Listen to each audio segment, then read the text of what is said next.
Hey, baby.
Come in, or if it's Walmart, leave at the door.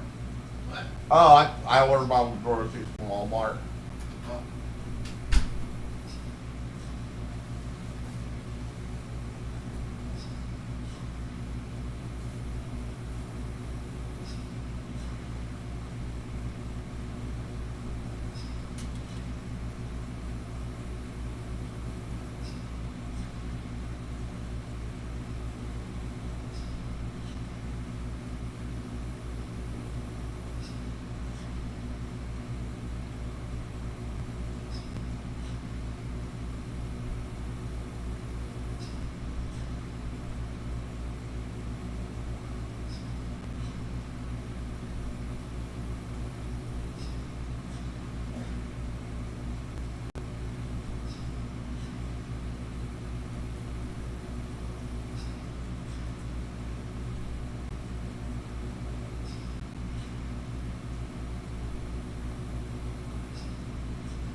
give me a glass of orange juice, please?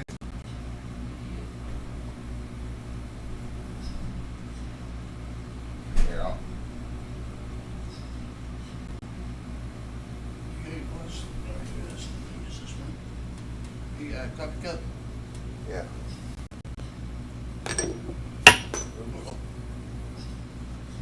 Well, I made her coffee cup.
Hey Danielle Bonchi, tell me more about yourself.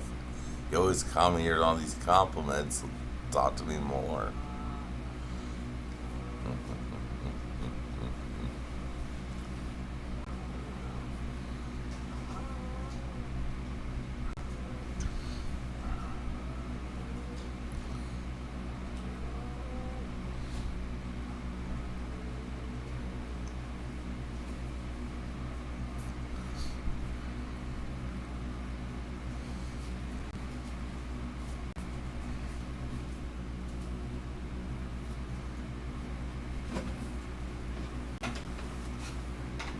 Almost all of them.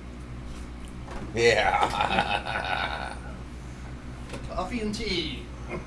Coffee and tea, yeah.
You know my daughter and son want?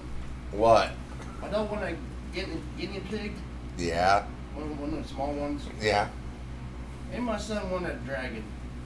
Oh, how is he supposed to pull that off? I was in the pet store yesterday and tried my dog. He like a pull on a chain and break it, and this time we got him at a heavy chain. He won't break it. Yeah. Yeah. Guinea pig from my daughter and dragon from my son. Quite the imagination. I said all the animals you want is the pig and the dragon. I told my son that the dragon had sharp claws. Oh, yeah. You want one of those Komodo dragons, whatever? Yeah, I don't know. Right, he saw two of them he likes over the pet store, the Wabash. I said we got 4 cats, a dog. I don't know how much. I said if you want the dragon and guinea pig, you need to take care of it. And that, you're not getting one. I said I'm taking care of the 4 cats and the dog. And You know what I do? what? I feed him in the morning, and the other day, like yesterday was my son. You know what? My son and my daughter turn. I make them turn take turns feeding the dogs. The dog at supper time. Yeah. And my son get so mad. I said, "You guys want a dog, and you want to take care of it." I know. Kids are kids. Yeah. I said, I feed him in the morning, and your sister feed him one day, and then next day, your turn. Yep. He'll learn. He'll grow up. He's only 8 or 9. He'll be 9 next month. I'm trying to teach him earlier than later. Yeah, he's just, he ain't even old enough to play Fortnite online, so Yeah. don't give him too hard of a time. I said, he'll be 9 next month, and yeah. You need to learn earlier. He's not even old enough to play Fortnite, 'cause that's rated teen. Yeah, his game, the system is down. I don't know what. It turned on, but it won't get on the TV. Huh. I think the cord or the inside of the we could plug in the TV and one of them cords on there. Yeah. Alright, there we go. Hey, Cannabis.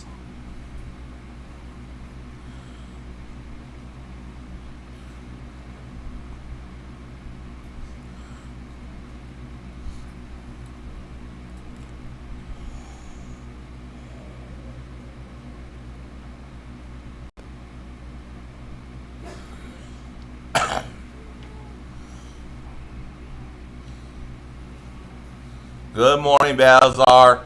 I sent you a message on Discord, Balzar.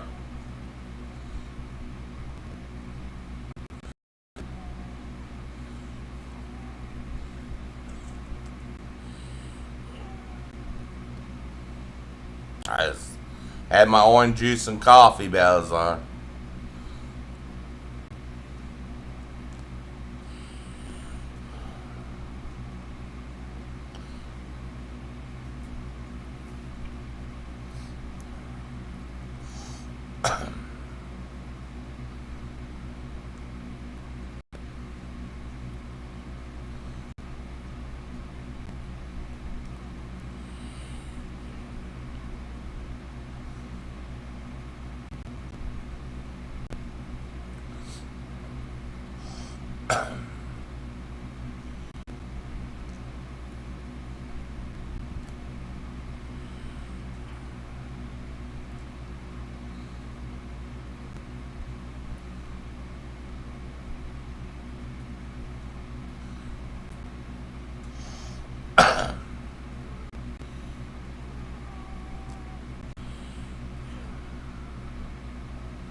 Check, see if my groceries are here yet. They're supposed to be here between 9 and 11. 9/11? Yeah. Nope.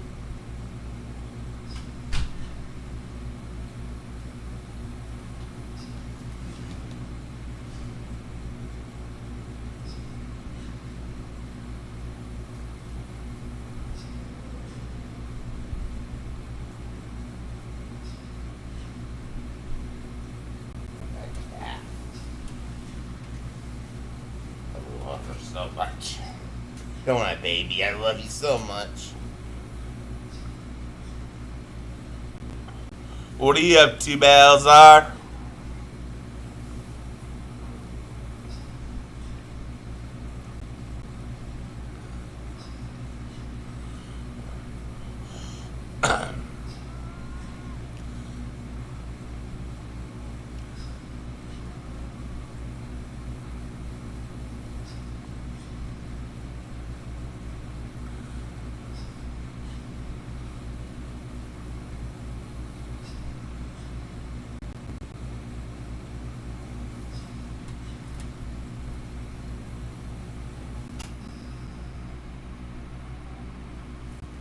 Me and my wife had the same day off this week, Friday. Cool. First time in a while. I said, what are we doing Friday?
What are you up to, Belzar?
Yeah, I did. It's causing reactions, remember?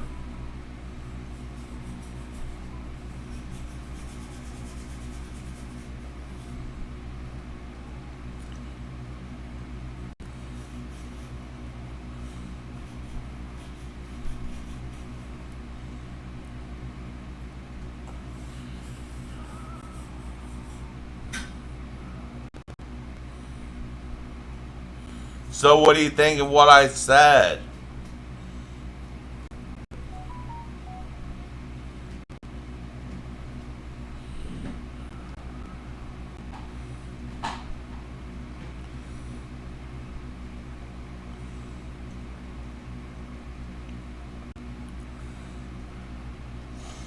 And what do you think of the golden gem I sent you?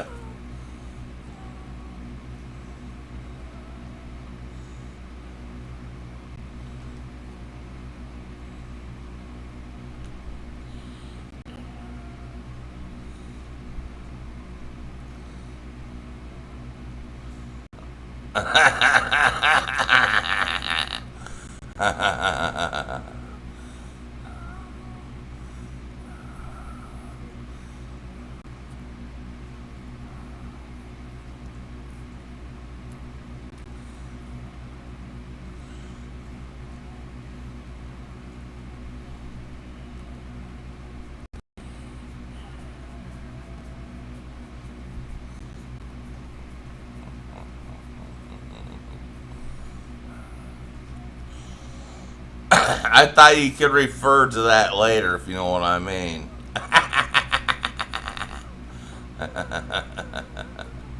And self discovery.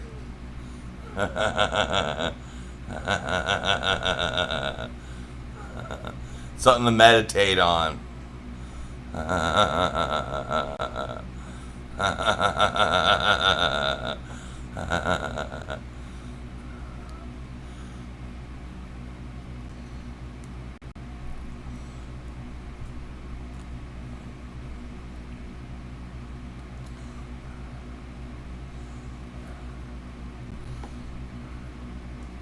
So what do you think the other stuff I said?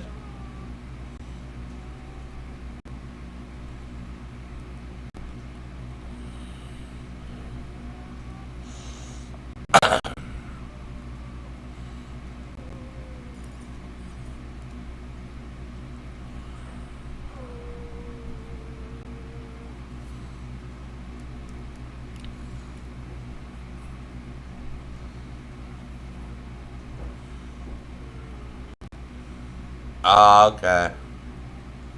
But is there anything you can do? Yeah, is there anything you can do about it though?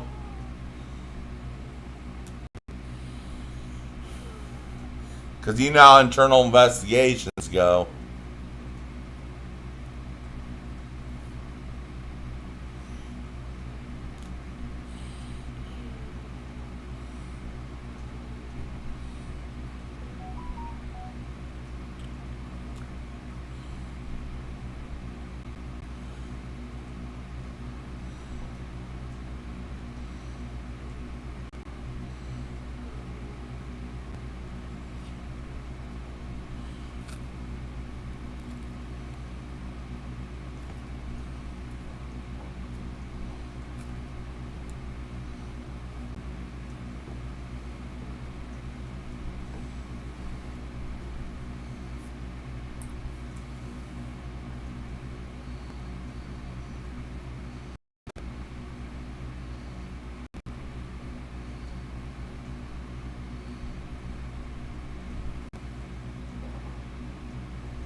Okay.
Hospital food lunch.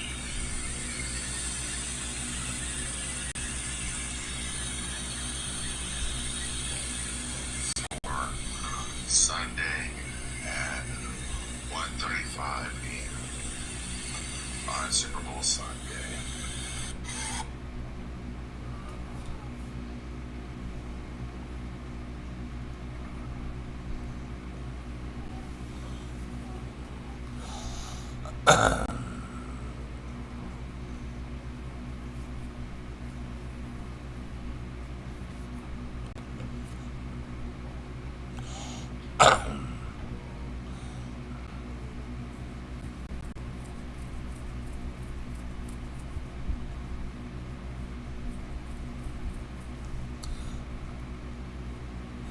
Maybe just a little message of what kind of connections I got may scare some sense into them. How's that sound? That might, a little clue of what kind of connections I have sent their way may make them think who's the king. That may be a sure way. You know what I mean?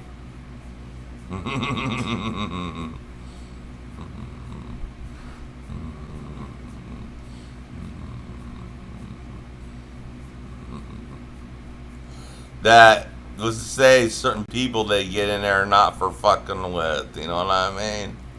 That there's just that type of guy you don't fuck around with. I'm not just some simple guy. I'm that guy you don't fuck around with. You know what I mean? That kind of notification. Do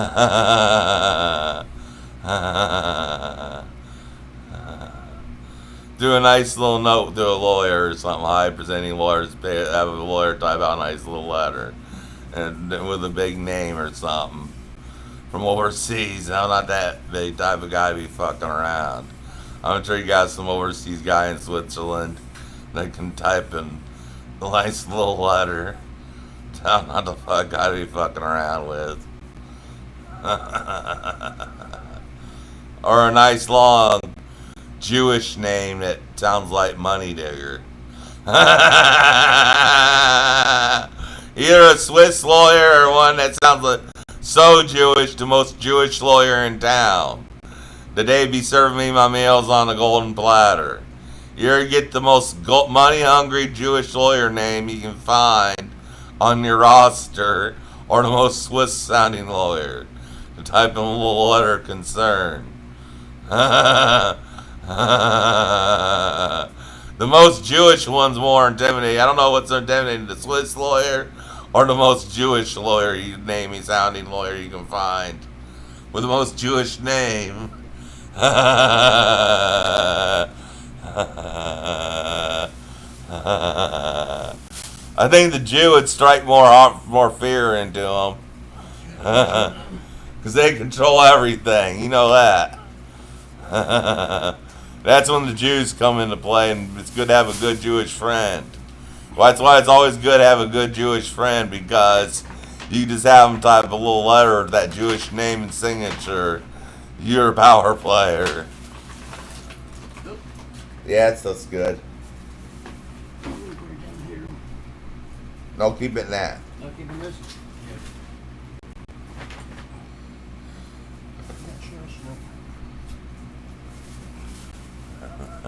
You got ash I need? Nope, yep.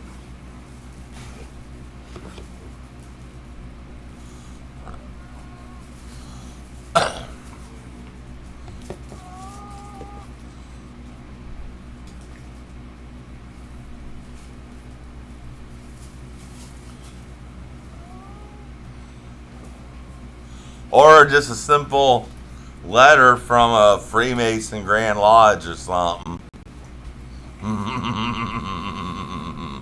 You probably arrange that, some lodge or something, write them a letter.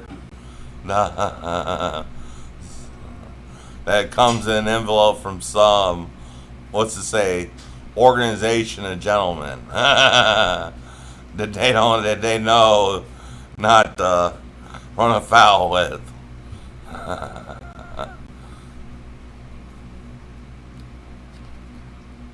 You know, the ones that are, just to say, controlling things behind the scenes.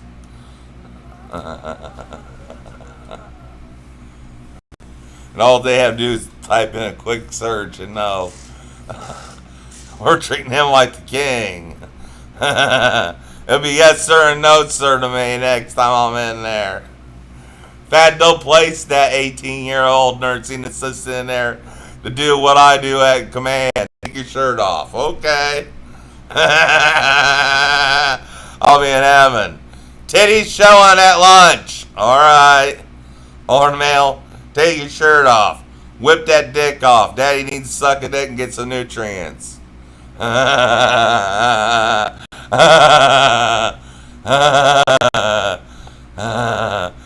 kind of tender loving care. That twink and that chick with a nice pair of knockers. Daddy needs some titties, needs a nice bosom. Or daddy needs a nice cock. Daddy swings both ways. So I have them both on the same chip so I can get my switch around.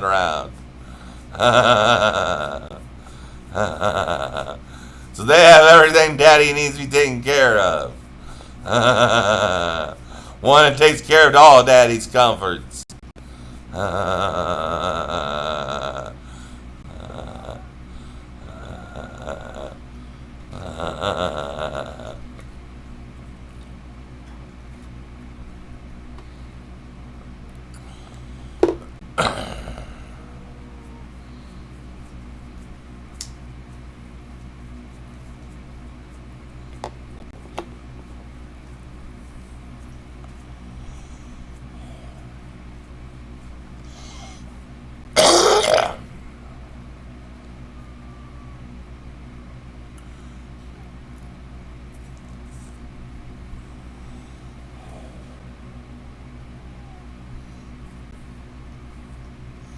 Sometimes I wish I would have joined the Freemasons at 18.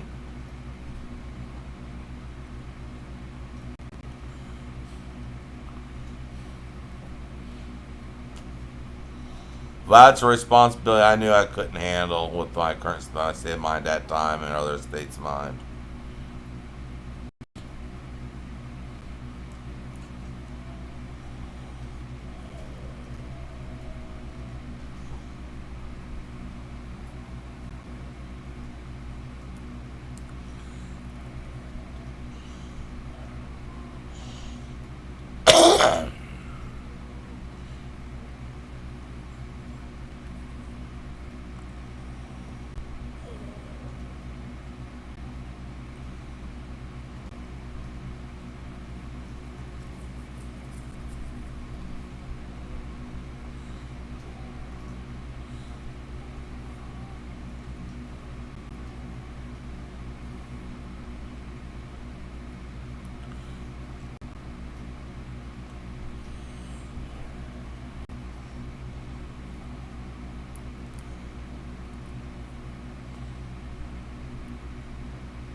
I don't know, just that sound of power is enough to drive any man to his knees. That money of a talent they have in there backed by money and power is enough to drive any what do you call it, supervisor to his knees. You know what I mean? I may not have money and power, but I have money and power backing me. Like, I'm not sure about your situation, but like my grandpa a little bit, not much anymore, but if I had money and power behind me, my talent,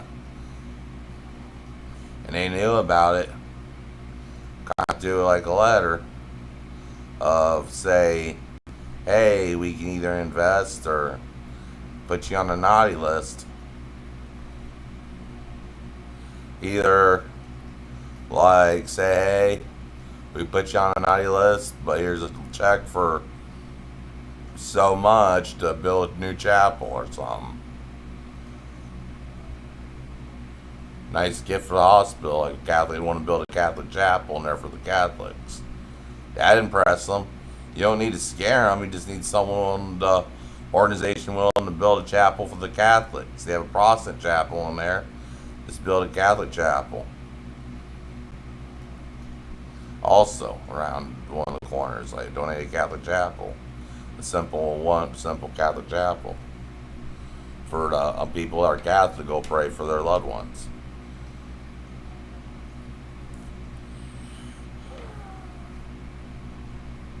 It'd just be a couple seats, place they hold a simple mass and stuff every day for patients to watch, or for long term for people that are in cancer treatment to go to while they're being fed, or their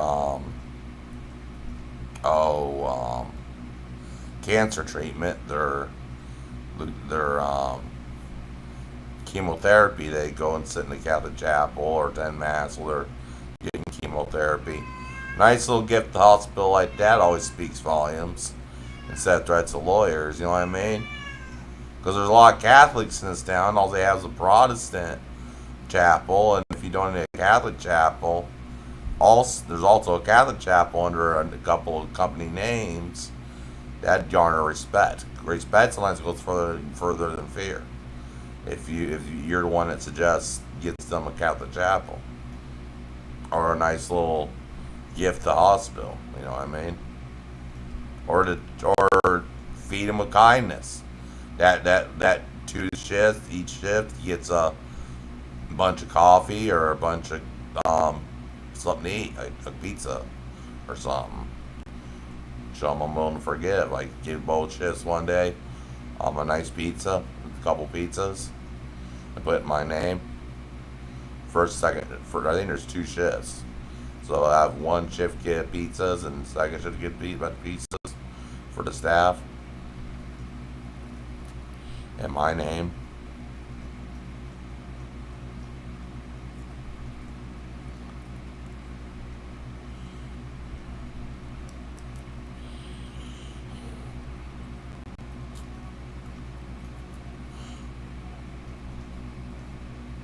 or maybe some donuts in the morning for the first shift delivery.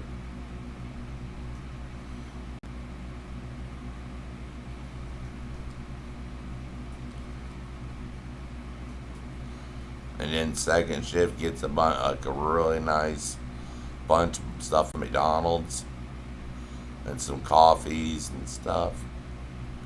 'Cause they gotta stay up all night to work, and a bunch of coffees from like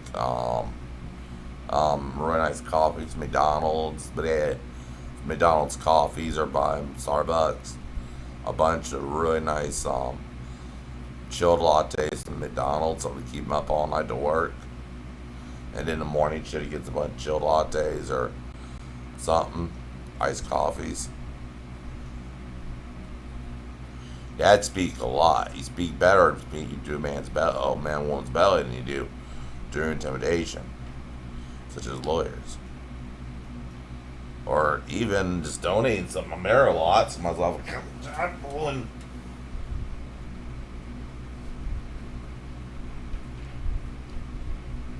They know I had the backing to put in a Catholic chapel.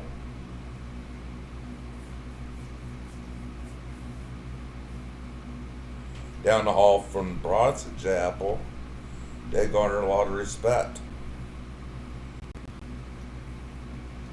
Sometimes garnering respect comes from a gift, not a threat. And behind a good organization that puts a chapel in under my name. Say, he sent us to put a chapel in. Too many Catholic people in this town don't have a chapel there. They have some crazy Protestant pastor covered in tattoos. And a simple chapel, reconstruct it under one condition, it becomes Catholic.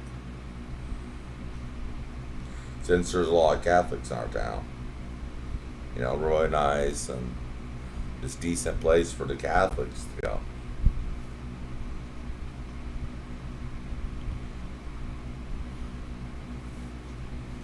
And maybe have a Catholic priest available all times to do last rites. Ordinance of the sick, 'cause all they have is a freelance. I call a freelance preacher. You know, one that's just signed up on the internet and got hired because he'll do it for free. But an actual clergy member, like a Catholic priest, mean a lot more to the patients. And there's a lot of Catholics that come and die there, and they need their last rites. It's hard for them to get a Catholic priest there. Hell, in Indiana, all you had to do become a Protestant minister is go and fill something out online, and that don't mean much if you're getting an ex-spiker as a preacher coming there and praying for you, as I got. But if you have a really nice Irish Catholic priest that does a young Irish Catholic priest that's really Orthodox, that really gets people in a state of grace before they go and have a peaceful send off, because they're in a state of grace and get a good penance and a good Eucharist. That might, and they see more peaceful deaths because that Catholic's willing to. There's someone there within calling distance of the last rites. You'd see a lot more calmer goings. Because a lot of times people don't go that well if they don't have their last rites. But they see a lot more people going well, passing their side better because they've had their last rites and their stuff, and they don't have a lot of terrific endings. I think in a more sense of peace, because he does exorcisms on a room after a bad passing. It adds a better vibe to the room. It adds a better vibe to the staff. You know, a lot of it's demonic. People in that hospital's dying with hell, so that's leads to demonic presence. I believe it's more spiritual in there, because you know how many people come in there or rebellious and not so good people that's died and gone to hell and all that, these back behind a negative energy. When the gates of hell open up and drag someone down, it could just be the energy. It may not be the hospital's fault at all. You know how many people, there's a lot, it's a 50-50 chance whether someone's going to die and go to heaven or die and go to hell in that hospital room. And every room there's been both types of passings. So just have a priest once a week come and do exorcisms on a room. So yeah, just make sure an organization, you get a good organization, talk to a good organization, that would say is pretty high ranking on on the totem pole, higher than the Freemasons, to donate a good Catholic chapel and have a Catholic, make sure there's a Catholic priest at all times that does exorcisms on the rooms every time there's a death, just in case. Or every time they hear someone just not having a pleasant time that's going, they come in and do an exorcism.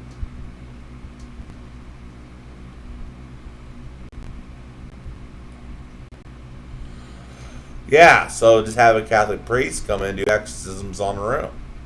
And you get a Catholic chapel, because a lot of people on chemotherapy, there's a lot of Catholics in our town. And the priests stretch out, so if we can make sure there's a full-time priest on call just for the hospital, and in the Catholic chapel for the priests to comfort the families of a child that's deathly ill or an elderly person that's deathly ill. You know how much that would mean to them if they know it's initiated by me, that instead of retaliating, I initiated an act of kindness to the hospital by donating, by making sure a Catholic chapel and a priest was there the whole time. That speaks volumes more threatening with lawyers. Now I think about it. You know what I mean?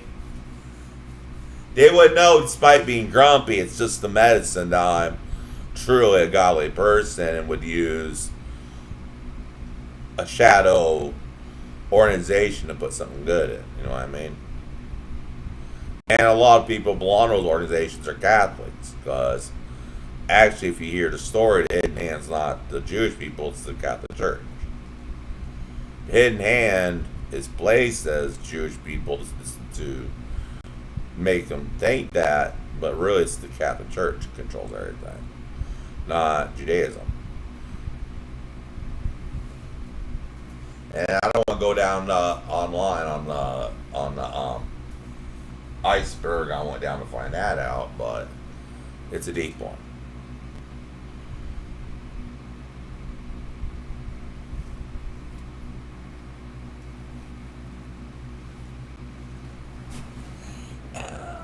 At the end of the day, the Hidden Hand that was talked about on TikTok videos bows to the Catholic Church.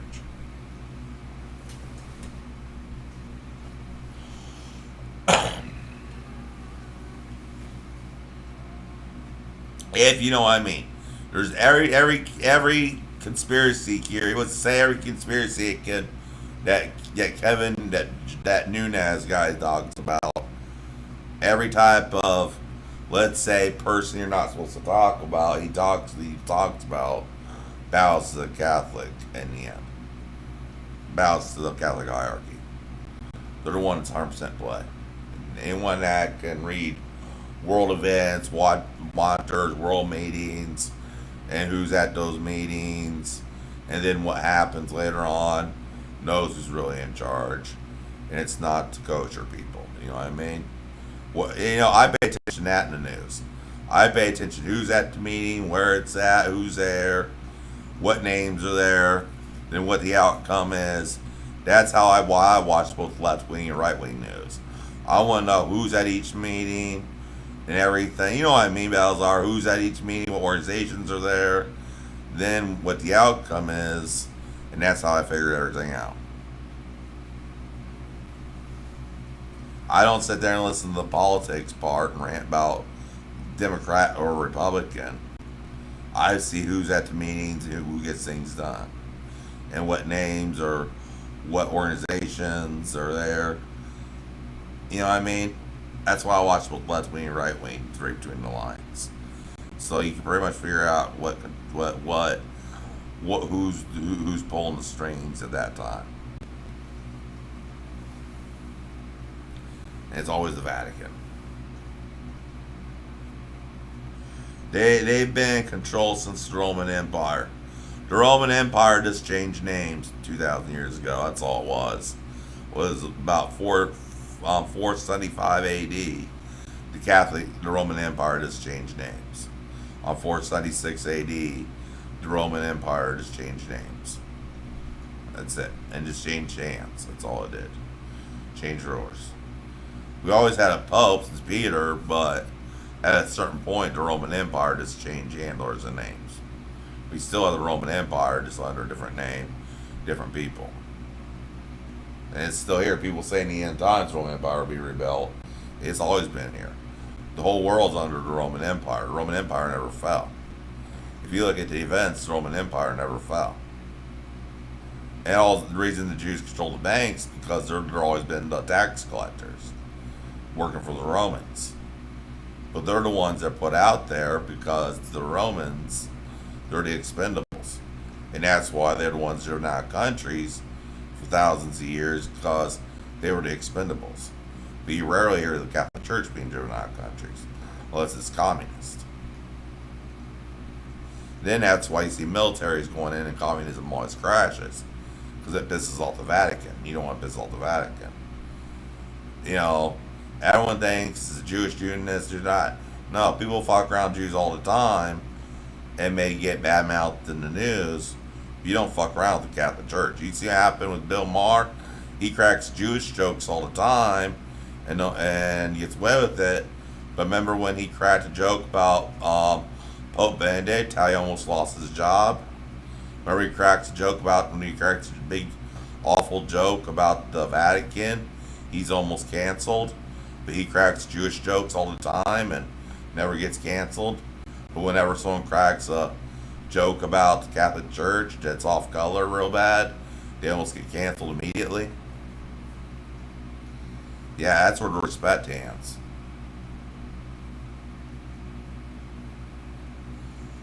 And the Jewish people are just the expendables to the Romans.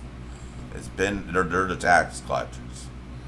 And that's why it's always been that. That's why they've been the expendables to the hidden hand.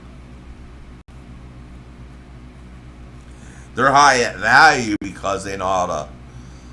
They're good at. I mean, that's all they learn. That's all they pass down generation to generation is handling money. Well, in the Catholic Church, you always hand a son or a daughter over to serve the church if you're really true Catholic. Your second born son becomes a priest, and there's a lot of Catholic families out there that still do that, or goes to a monastery or whatever.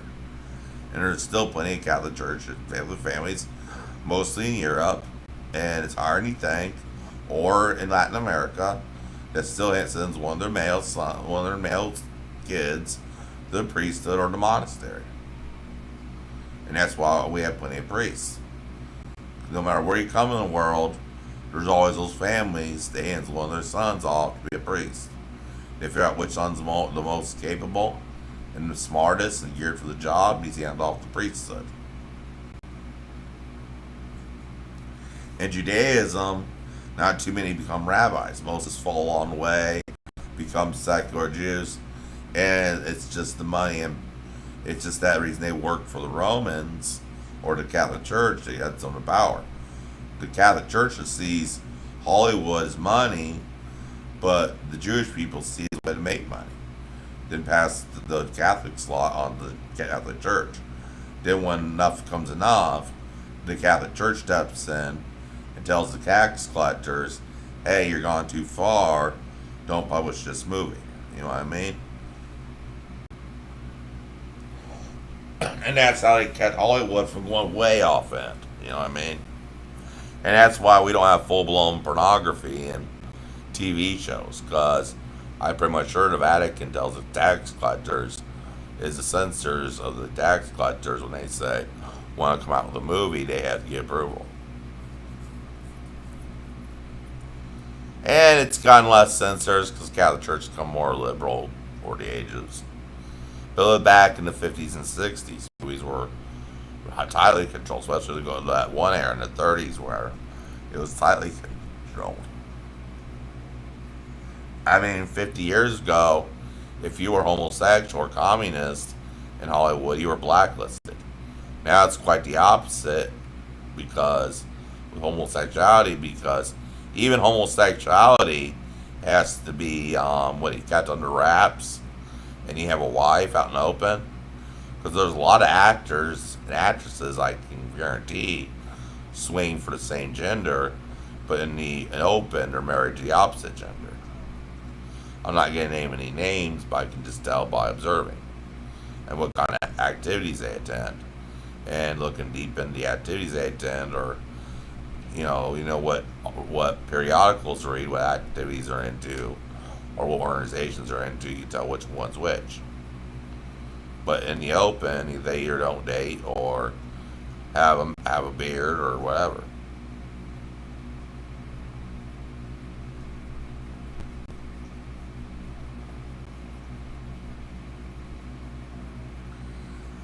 Because open homosexuality is still a taboo in Hollywood. You only see a couple. Anderson Cooper and that guy that what was his name? Patrick Harris is being the open homosexuals. You don't see too many of those in Hollywood or in media. Because that's still a taboo to be open like that in media or Hollywood. Because everyone can suspect, but they can't really pinpoint it because the men take wives and the women take husbands. And most of the time it's just a cover.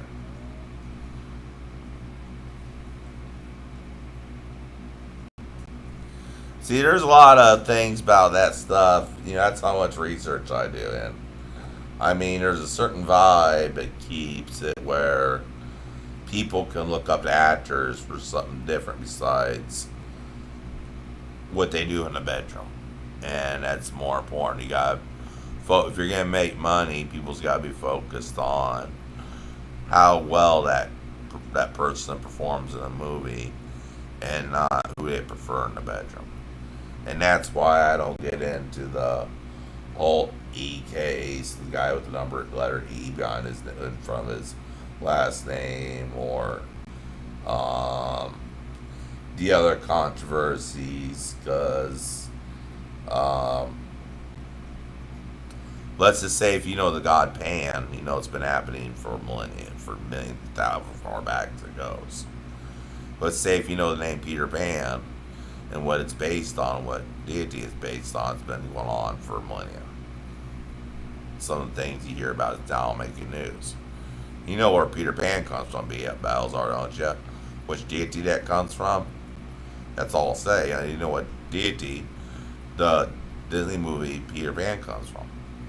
And let's say it's from a certain area in the Middle East that's in a cave.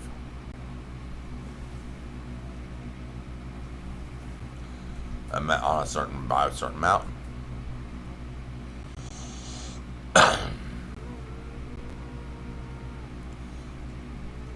So all this stuff, once you understand religion and theology, don't surprise me. It's been going on far more, and it's not going to stop. And that's why such a certain list will never be opened, because the names go way back millennia.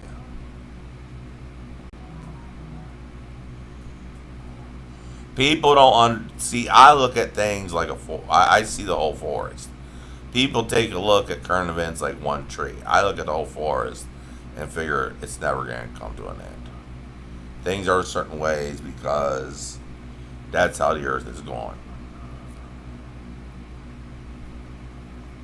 You know what I mean? It's certain things are going to happen, and there's nothing that old Johnny Rebel with his shotgun in the hills of West Virginia are going to do about it.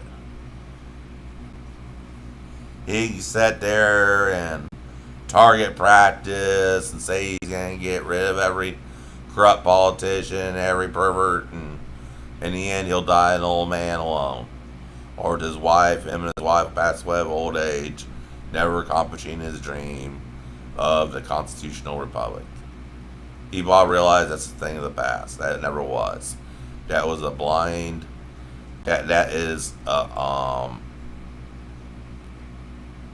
like how my small Fortnite blanket or my soldiers are a comfort figure.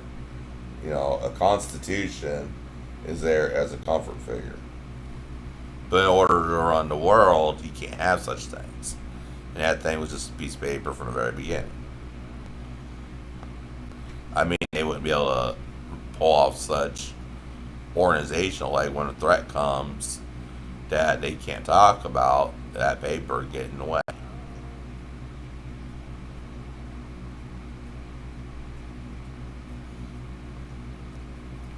And there's times that paper that there's reason that paper's ignored, and it's benefited us more than it's demised us. If people really went back and realized why sometimes the Constitution is an illusion, they realized that thing really had word that we all wouldn't be here, and it would scare people. That's why I'm against people leaking classified military documents. I'm really against the alien information coming out because it's too much or for people to handle. People are too dumb and can't handle it. I've dove in a little bit, and I just know I don't talk about it because people can't handle it. People see what's going on in Area 51. There's a movie made behind it, and they flipped out. It went crazy. There was a movie made about it, and I think it was a military experiment. Making that movie is funded by the Pentagon, and there's a movie about one day Area 51 exposed all of its technology, and people literally went insane. And I believe that movie was funded by the Pentagon to tell people, hey, we show you everything, you're gonna go insane with all the technology. It's so far ahead, you'll think Christ has returned, and you'll go ahead, and people will be unaliving themselves with the technology because they'll be blow their mind so much. So that's why certain things remain secret. That's that movie talked about. And that's why I believe certain things remain classified.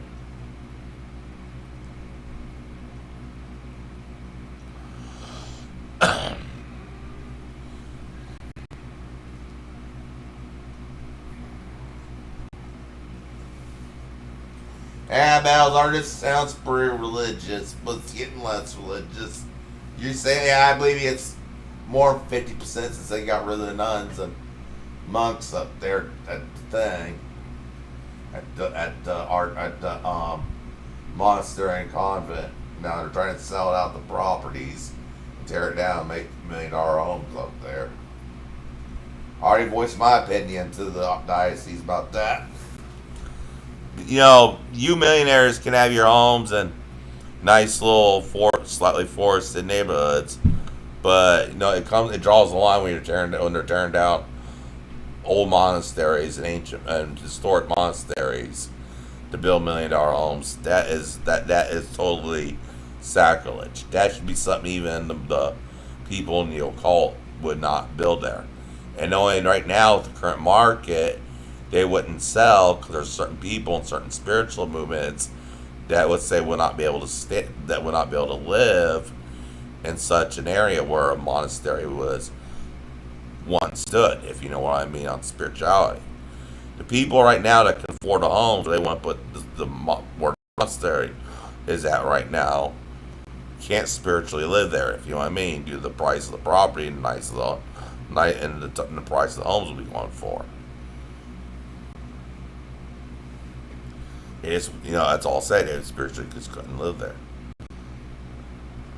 Let's say there's a certain amount of cost that area is so beautiful, and there's certain people live in our town that or would invest here that work for Google and want to drive outside of Fort Wayne that would say already sold a lot and sold more than gambled a lot more than they realized to be able to afford a home up there and do the short drive from Fort Wayne to Google place.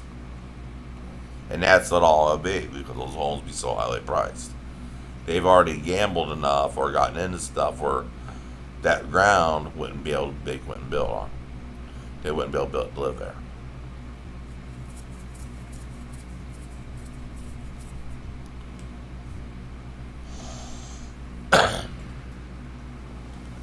And I don't think our bishop realizes that because he hasn't studied spirituality, and we only have one exorcist in our diocese. I don't think he understands much.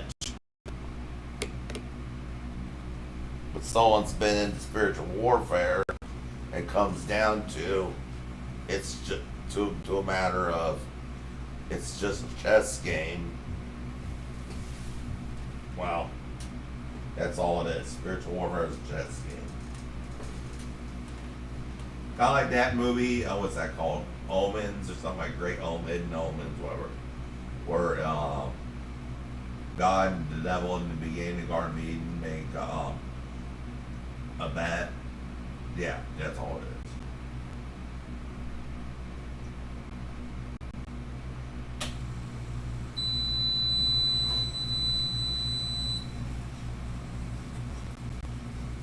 Those two are best pals living living as arch enemies.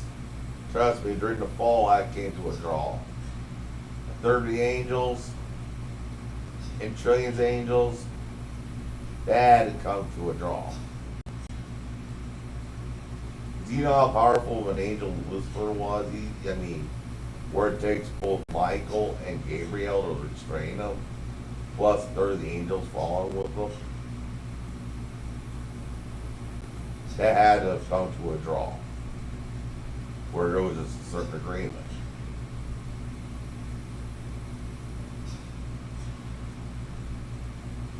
And that's why how we got free will. Was that battle came to a draw, and God and the devil decided that humans be given free will.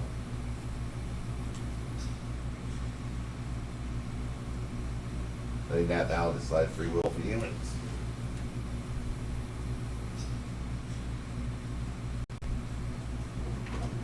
I don't think it originally would have been free will.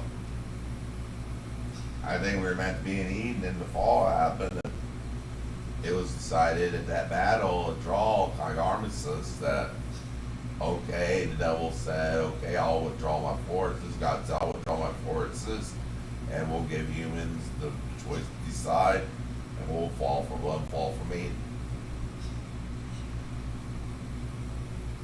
And since then, the game of chess.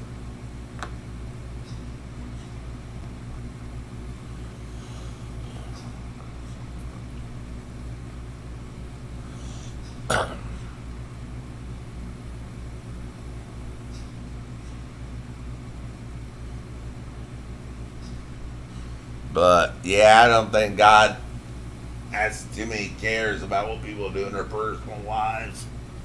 He knows we're all fuck ups. We're only humans compared to Him, the Almighty. Hell, we're piss ants compared to as long as we have Christ, then we're more powerful than the demons in hell. But compared to God, we're piss ants. He has so much authority. But there's sometimes the devil can do things that an average human can't control, and that's when they call on hell. But yeah.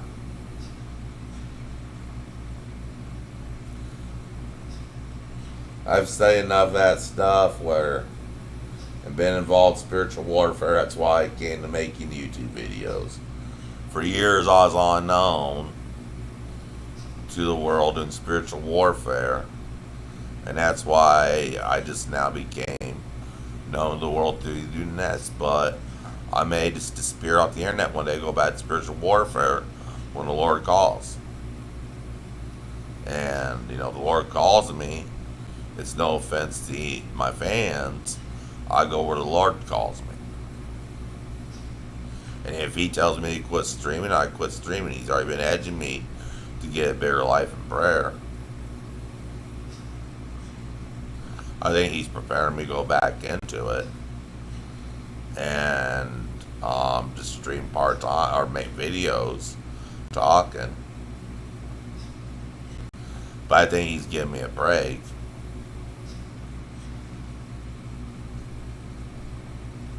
I think eventually He wants me to go back in a deep study. And that's why my health is more. I recover from certain things more than other people do because He has a plan. And such miracles happen.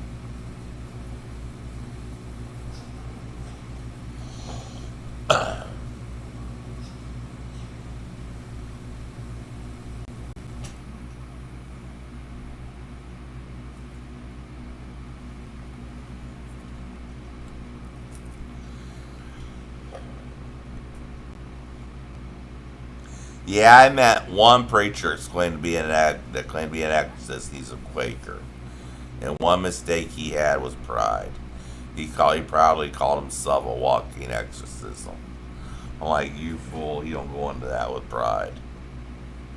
By doing but some of the actions I won't go into because I won't do it just in a gossip. But I will say that smirk conversation, he called himself a walking exorcism.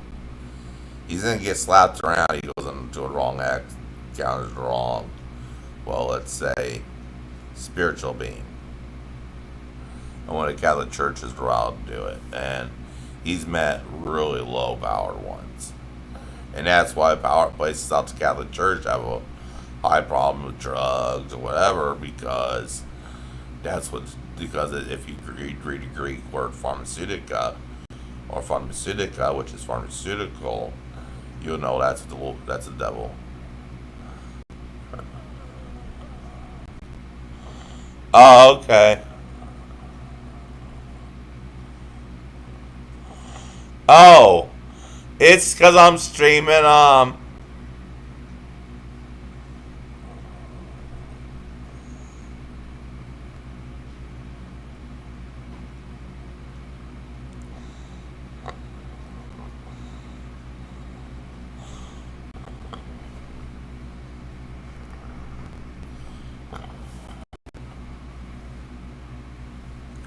Oh, because I'm streaming on my Chromebook. It's a little slow processor. Would you reply no I don't on Bells on? I was just rambling again because I'm caffeine. I'm whacked out on caffeine. Would you respond to that with?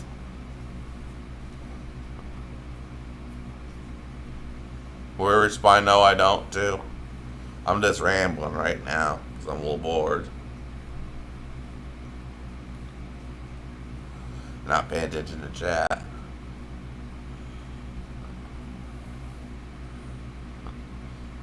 I'll tell you in private sometimes. It's something that I don't want to be censored, so it's deep spiritual stuff, takes a deep spiritual understanding.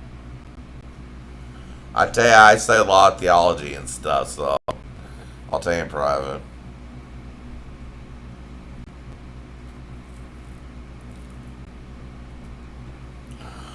I'm surprised with the class you came from that you weren't taught all that and basic whatever. I mean, from the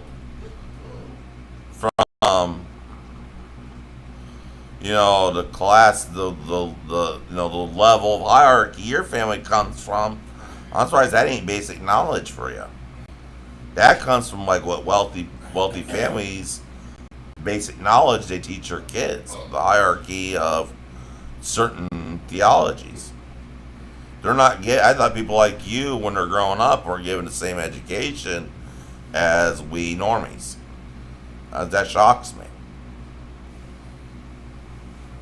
Because normally to succeed like you go to a totally different type of education. Old money goes to a different type of organization, education.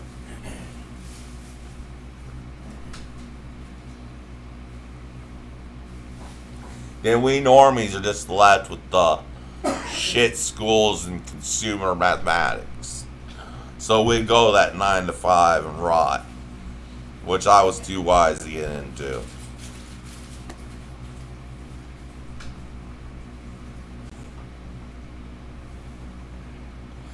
People say get a job, yeah. Go at 9 to 5 and make someone else $1 million. I'd rather be poor.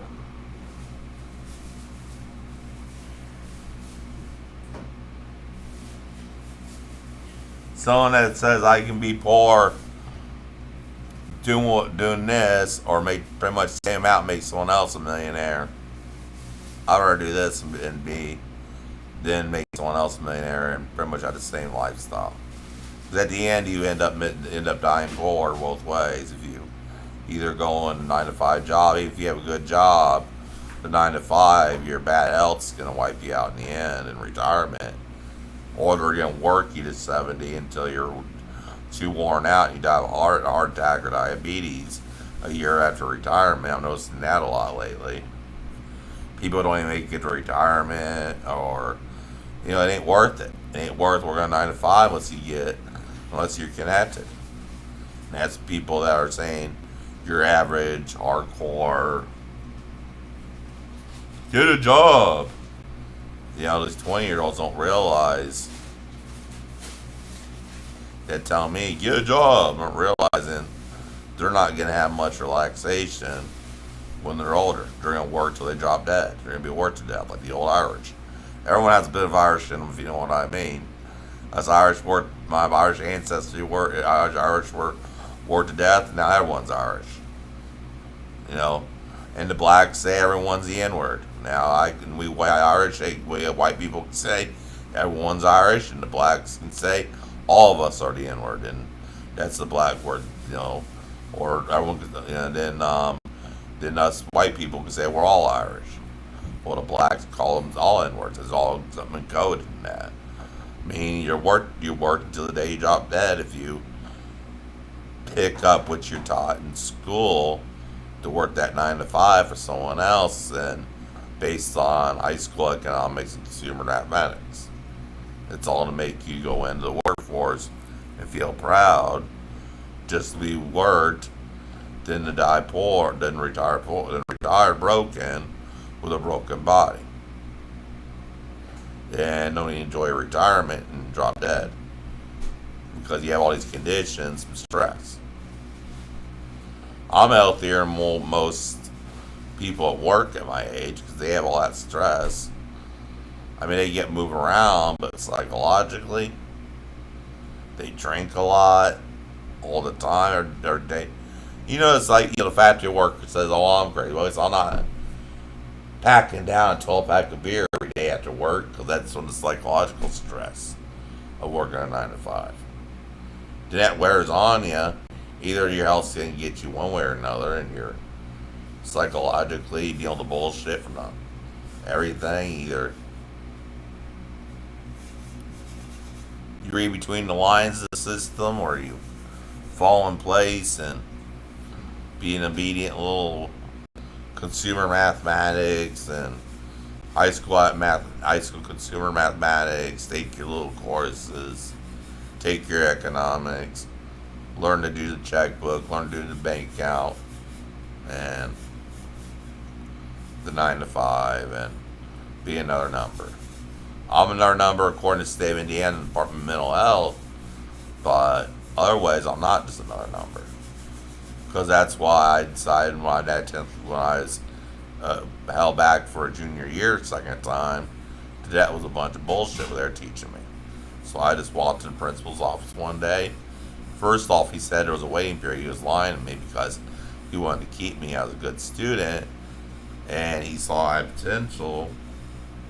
Second time, I figured out he was lying and said, hey, I want to quit. And so I quit and held on 2007, got my GED, tried university, state university, figure out it's just another programming tool. You need private university to get any type of goal setting.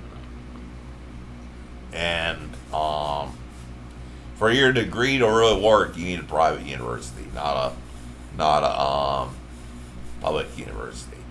You're just gonna be some random school teacher that's underappreciated, or some professor at another state college at most, if you say state university, and you get doctorates, or your average doctor working 100 hours a week.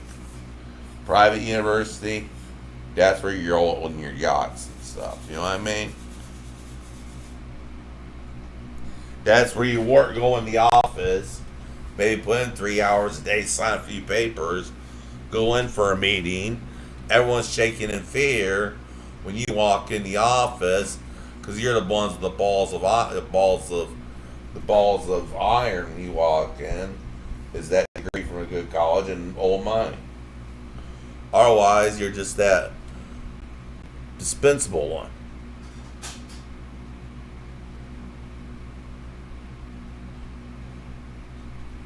once you figure the system out, you figure out that, and where you are in place, I figure my family ain't the real big one, so why put into work for something that you can't obtain? Everyone but a lot of people in my family just worked, and died broke. I'd rather be broke all my life and have fun than work just to die broke. I'd rather have fun and meet the same fate dying broke than work, have a few extras and die broke, and or do this and be disabled and have a few extras and die with a few extras than to be healthy and work and die broke. Or attend some university and die with little extras. You know where your family's name's at. So really a disability is a blessing when you come from, especially my dad's side.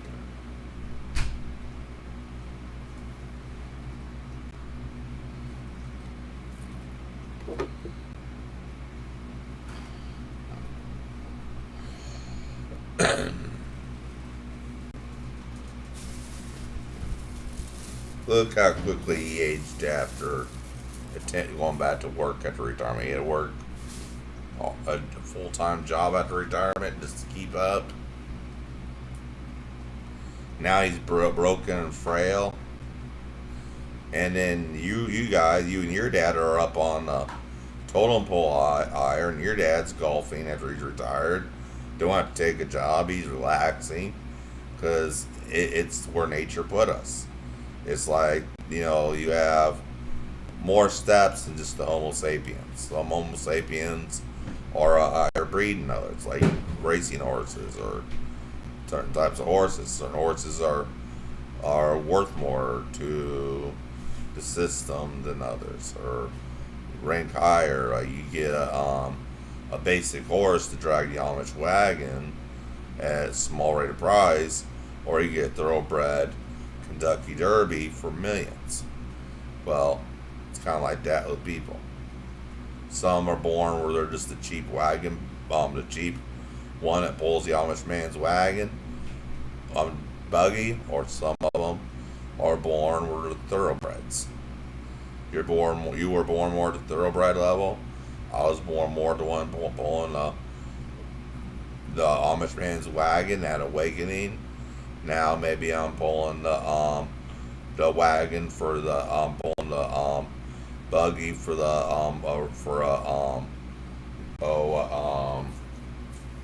for some a little bit higher, and just I'm just a step higher than what's it there is the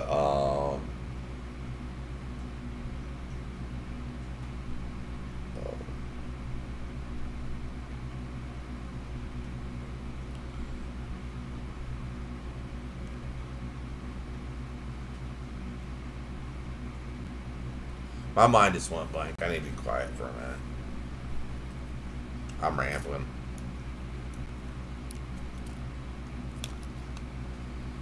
I ramble after my cup of coffee every morning, Balazar. That's all I do. Keep this stream going. People interested. I talk a lot. Instead of just laying here staring at the stream. Did I get a lot of food?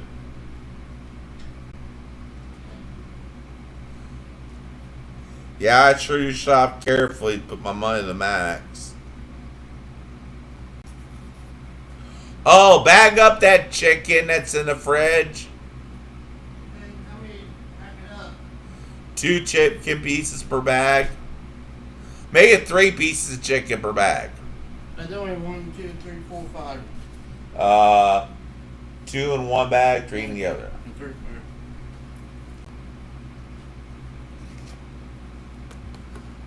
Right. And he got Tyson, which I prefer the other kind to have at Walmart.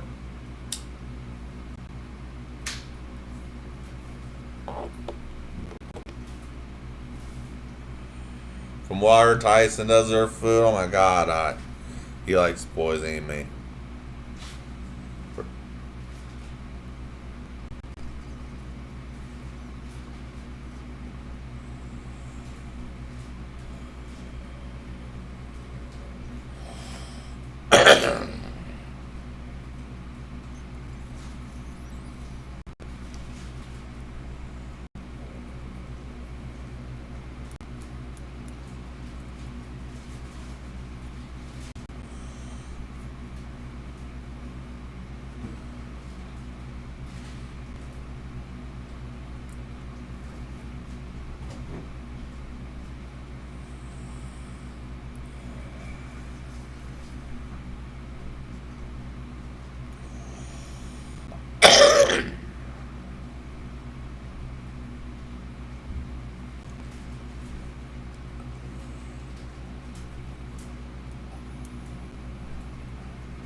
I do like the twink that plays Peter Pan at Disney World.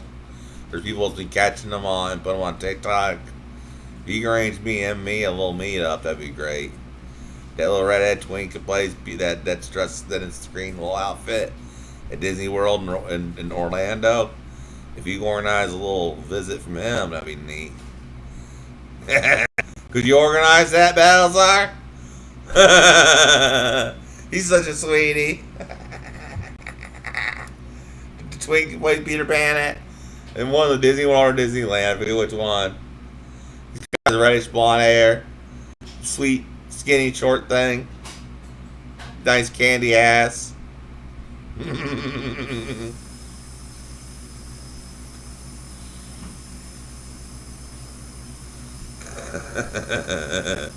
be such a little thing. He's such a seductive thing. He'd seduce me.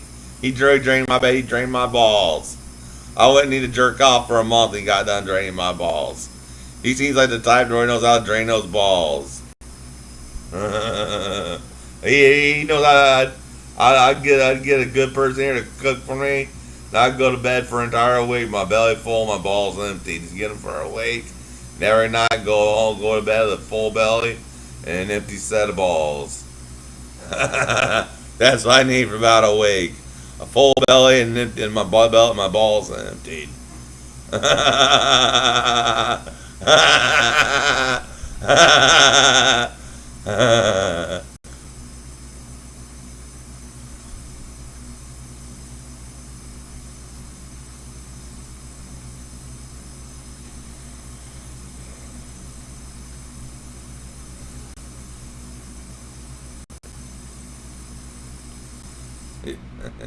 You'd see a big turnaround in my mental health.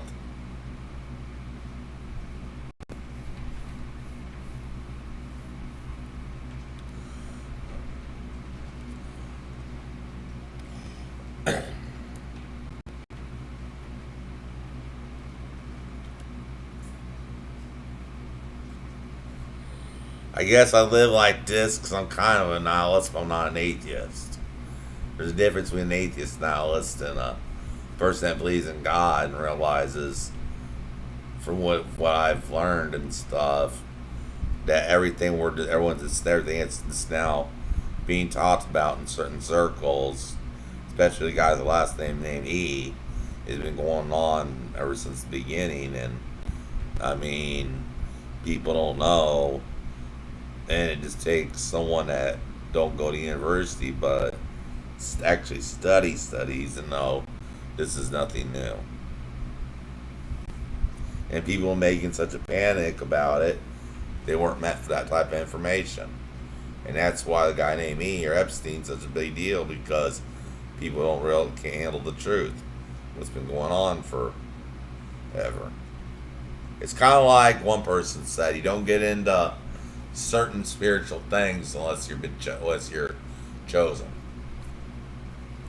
And the whole tip of the iceberg Epstein is all we'll get, because, what's it say, people can't handle it.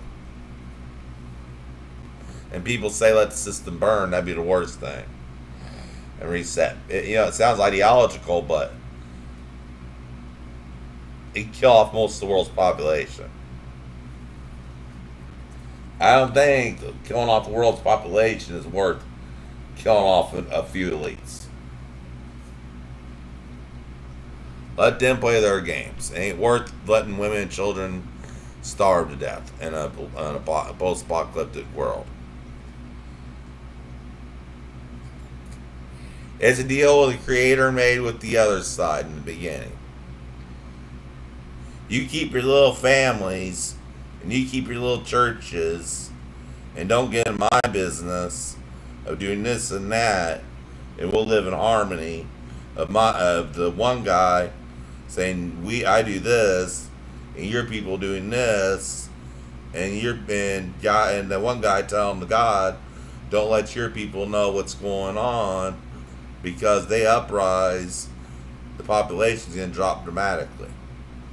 That's why I'm pissed off at them trying to reveal this, because the people try to, let's say, overreact. It's gonna cause too much chaos. People say, oh, let it burn, don't realize what they're what kind of what kind of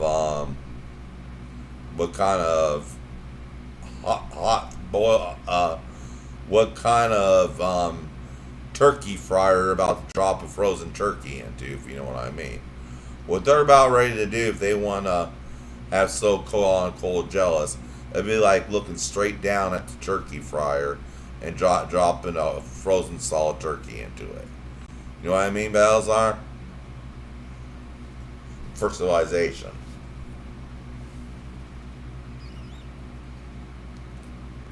There is a certain contract signed by powers you wouldn't believe. So far back that humans can't comprehend. It only takes a special type of human to understand it and just say, oh, it's how things are. And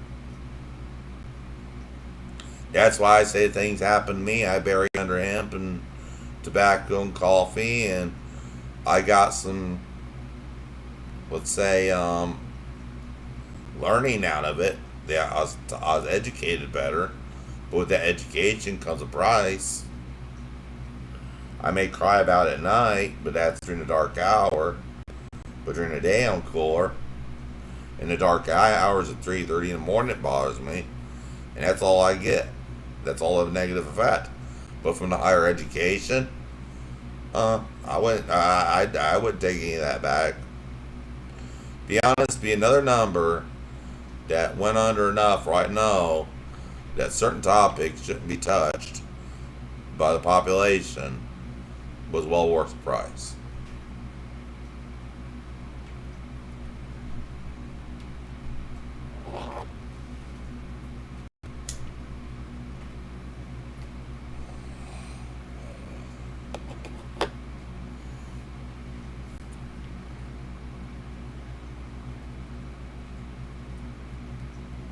And that's why you don't see me run a conspiracy theory channel.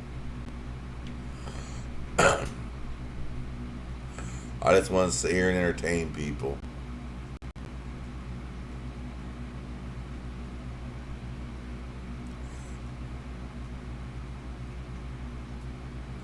I flip through TikTok. I organize my algorithms, say different things, have a different blend of things. All one video I pull up can be completely different than the other, and all of it, most of it's bullshit. Someone trying to pull numbers and higher views with something they call spicy evidence, when to the contrary, I'll say.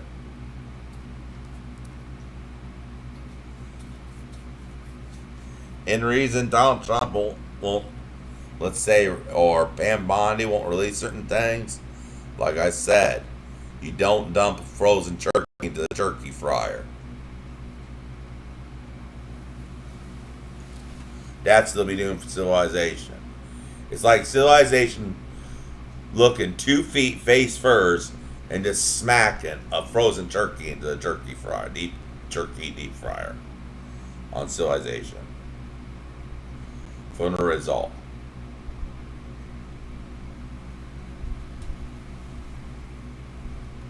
And the same comes Area 51 or anything else.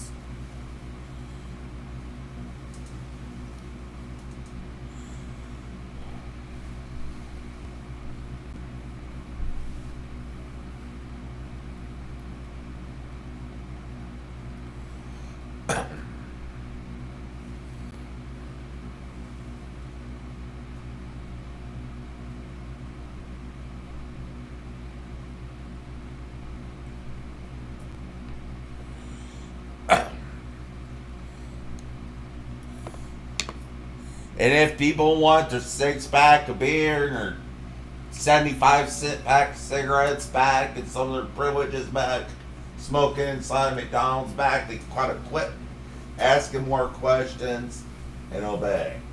We're being punished because we ask too many questions. And that's why our life is so regulated and expensive. We're being chastised for asking too many questions. If we don't want to be regulated and taxed so much, we gotta quit asking so many gosh darn questions and getting our noses in the too many businesses, then we'll drop back to what it was in the 80s and 90s. But no, people are asked the wrong, uncomfortable questions, and now we're being chastised. And I'm going to sleep after explaining why. The average person has too many questions.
give me a small. I need to give me a small disposable cup of goat's milk, please.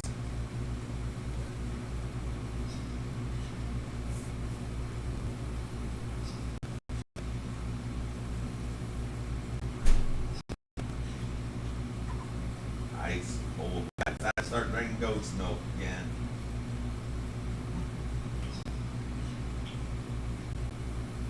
It's good on the belly and healthier gums.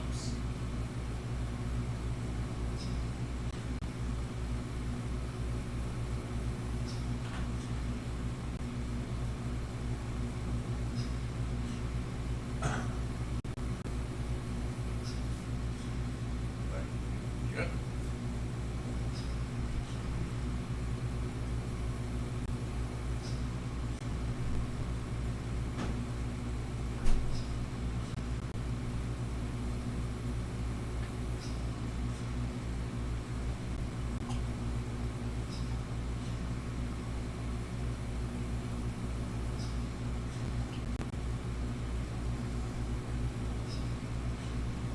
Here you go. That's good for the gut.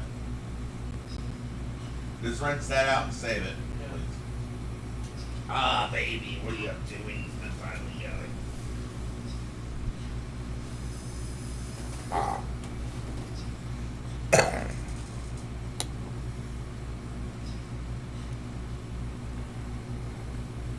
Oh, guy emphysema, COPD, Yoper Raptor.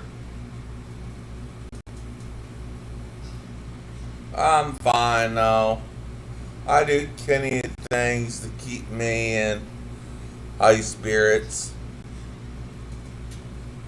I got my cat baby right here, that right in front of me. He lays on bed all the time with me. Don't you, darling? Don't you? Yeah, darling. Don't you? Don't you? Don't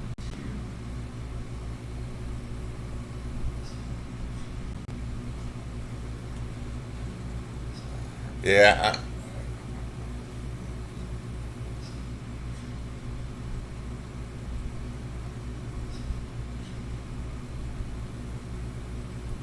She's a good.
Could you bring in a disposable cup full of that chip dip in the back and that bag of Lay's dill pickle chips, please?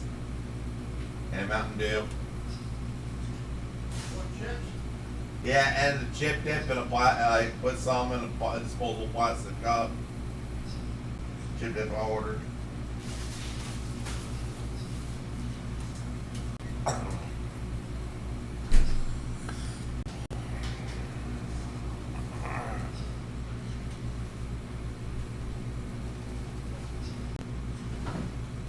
Chips when they're dipping in a cup?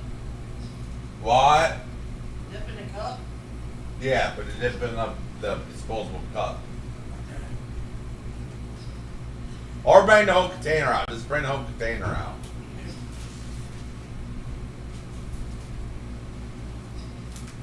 The chips or the other kind? These. Yeah, and get me a Mountain Dew, please.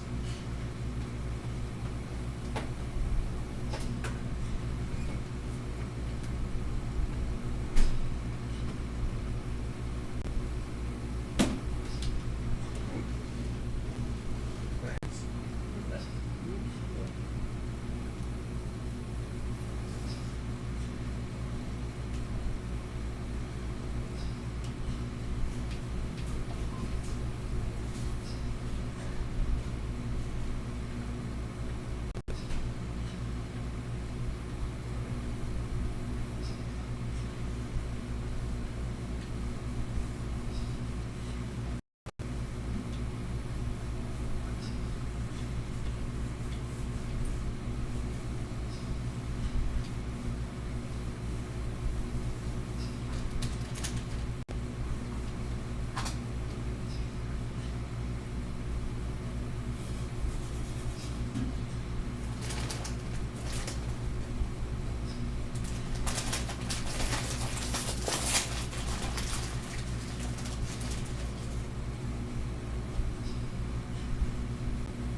It's going pretty good, punk rock.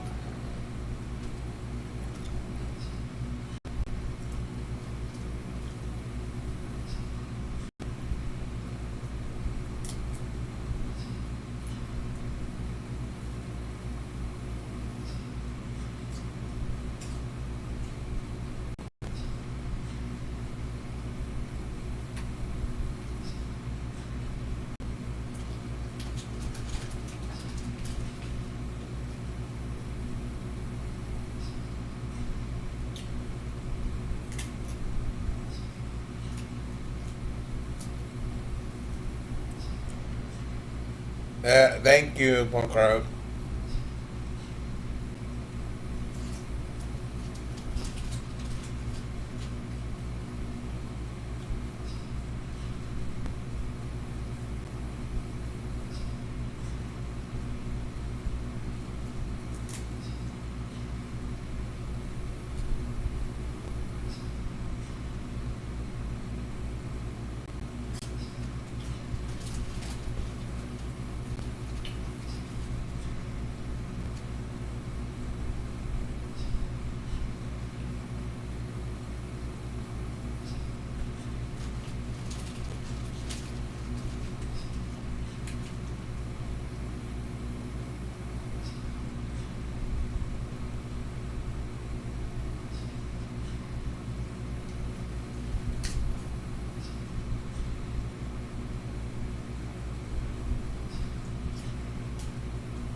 Here you go, Terry.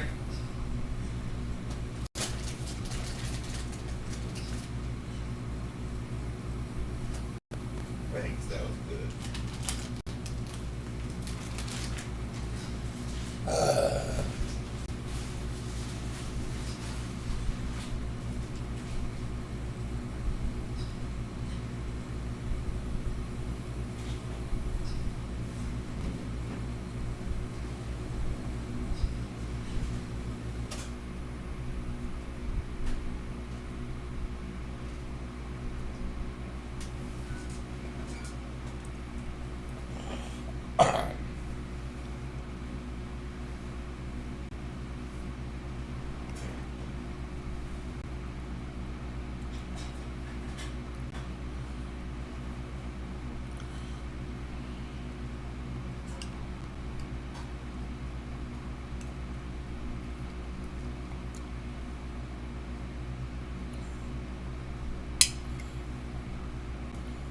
You want some tea? Sure. You got right there? Yeah.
You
bring me a blanket from the back, please.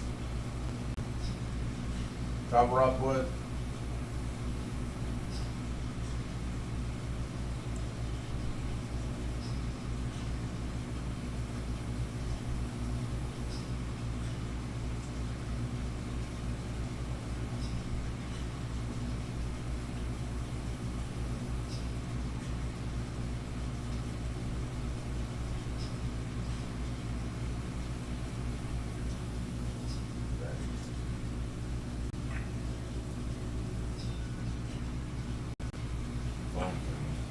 Good.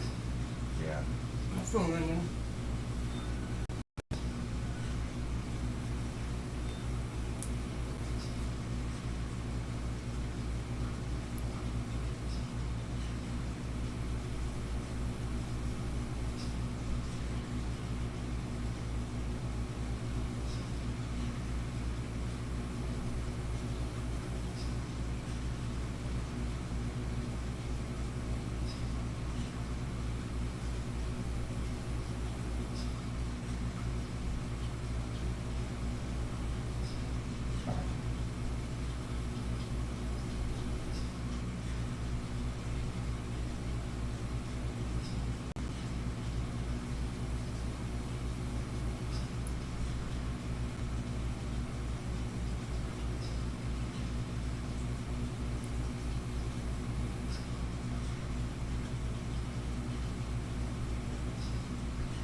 Here, I need help getting the bathroom.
You make up my bed, please.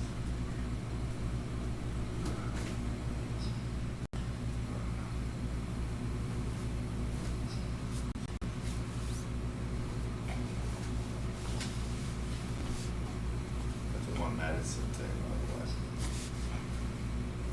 Taking medicine, you said? Yeah.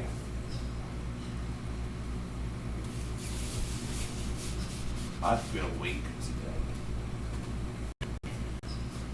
So put that in your notes. I feel weak today. Okay.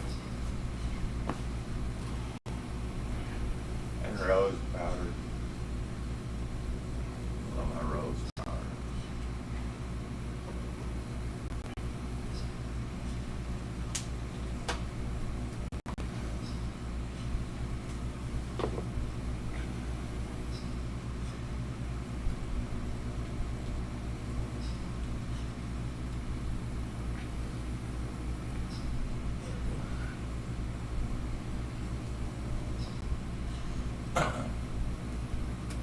That's good. That's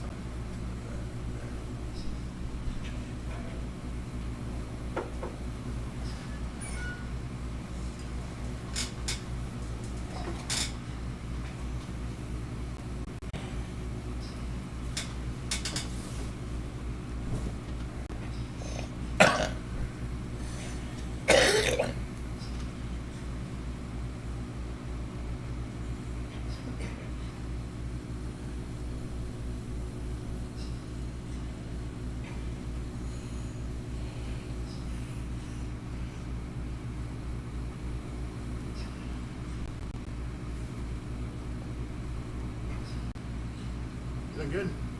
Yeah.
refill my glass of tea, please?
Can you refill my tea glass, please?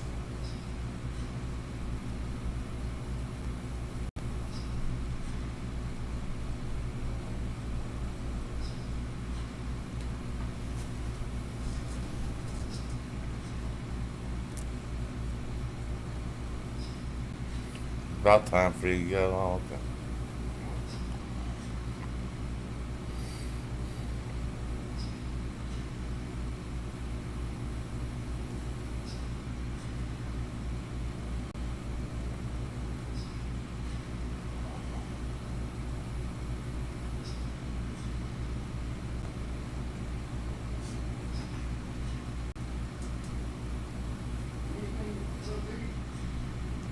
No, but my stomach's full and stuff.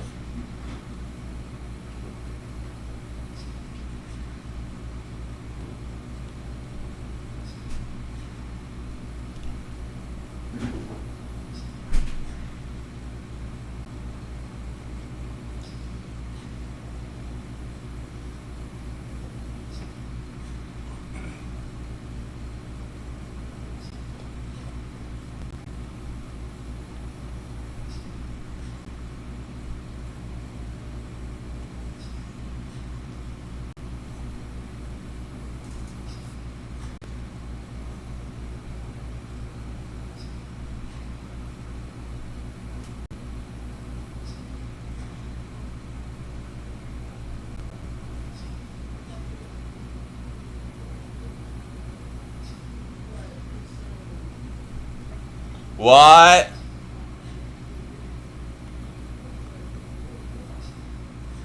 Yeah, 2 o'clock. Are you good, Josh? Yeah, I'm good. Okay, see you in the morning. All right.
Hey, Balazar, you in here?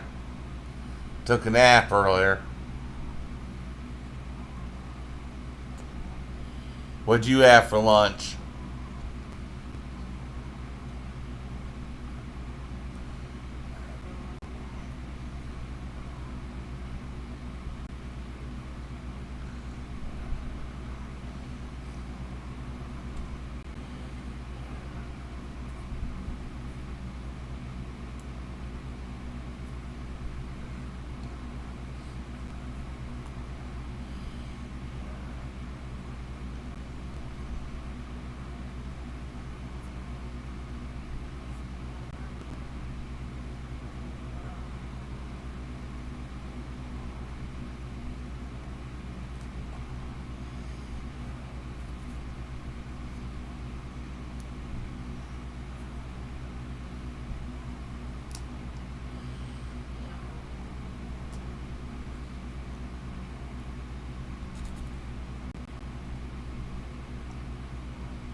Yeah. Today's Monday.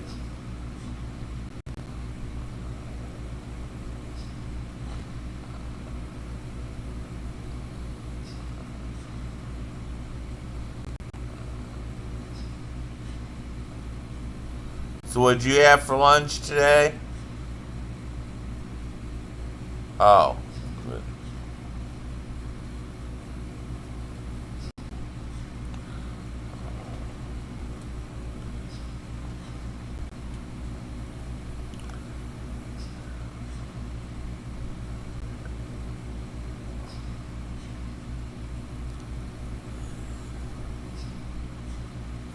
I was asking what you had for lunch today.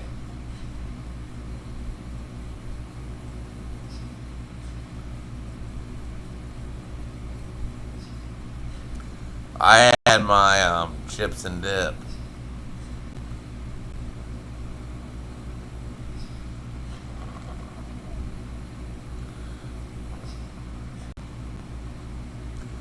My legs feel weak, Balzar.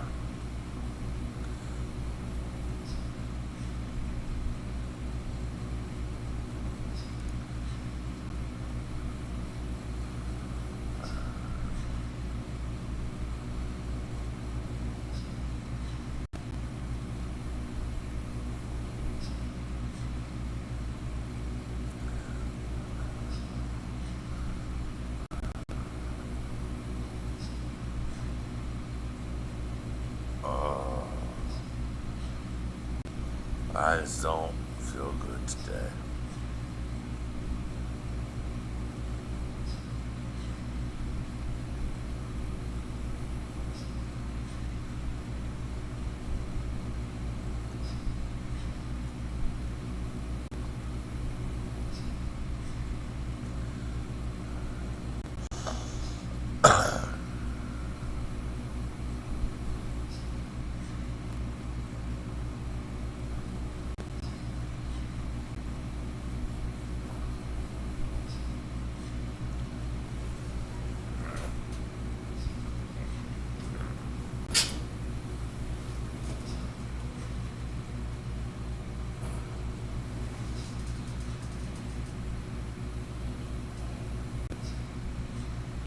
Uh,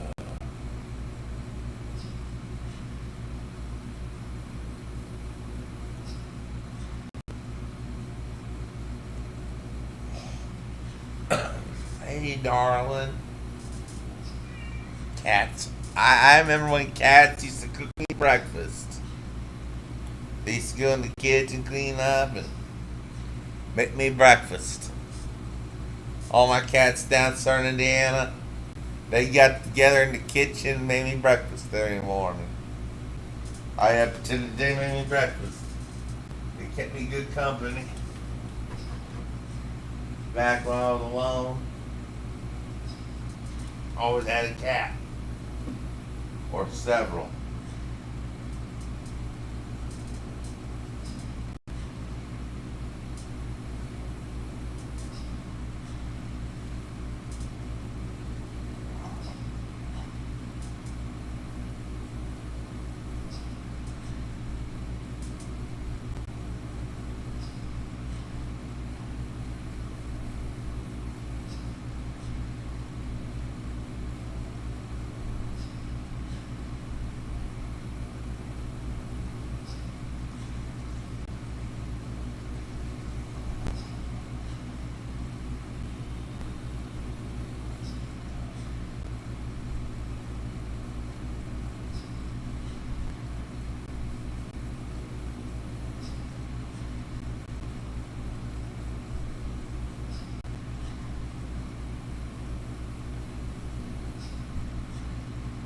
That's not feeling good today.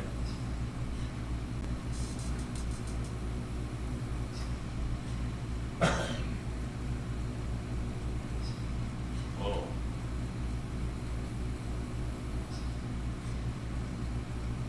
Baby knows. She knows daddy. She knows daddy more than anyone. She can sense things, can't you, girl? Yeah, you can sense things.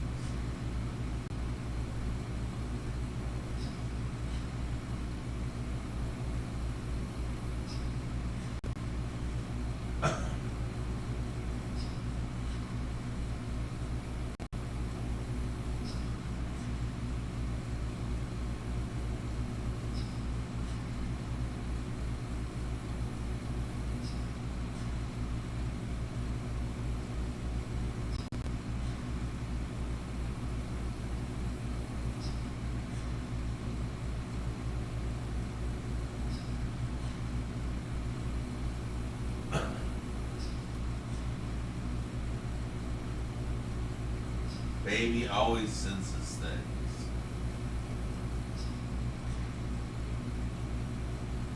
Well, I'll call Dad, see how he's doing.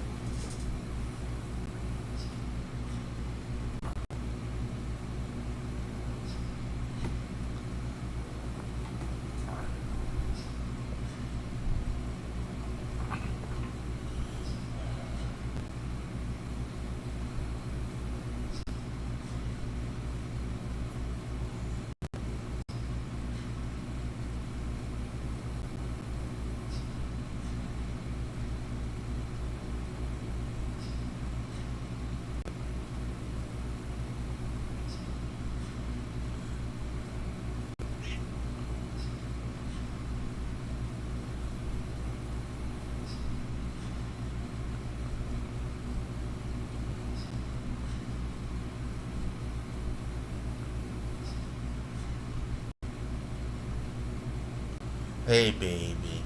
Hold on and call my dad. Yeah.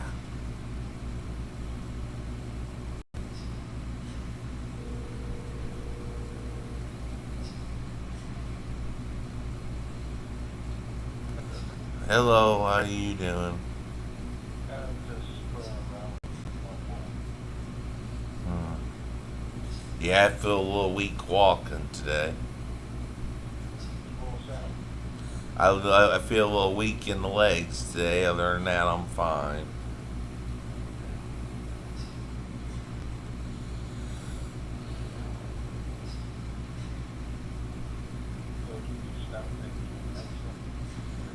Yeah, my prednisone, that was driving me nuts. I take my antibiotic, but not the prednisone. That had me fucked out the other night. You could tell, couldn't you? Yeah, I'm not gonna let my mind wander like that. I'm not gonna be in that state of mind. I refuse to be in that state of mind. That's negative, and I refuse negativity.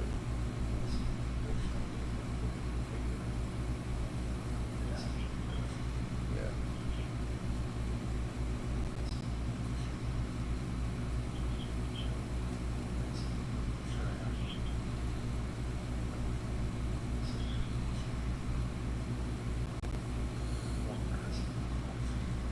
Yeah.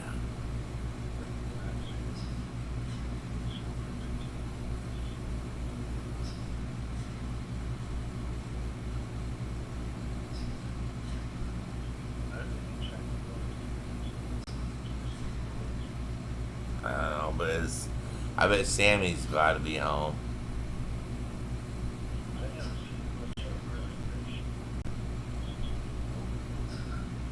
No, she had that smile on her face when she was going home yesterday.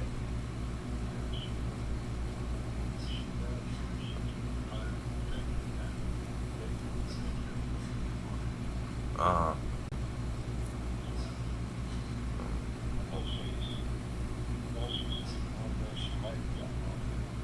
Yeah.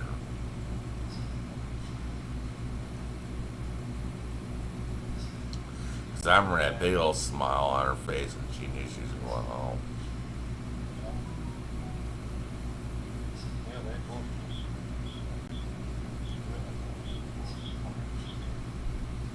Yeah.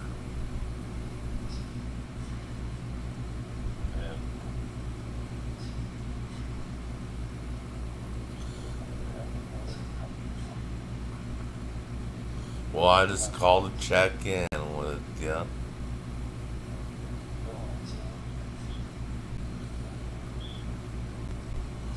I gotta get my wheelchair, my power wheelchair over here.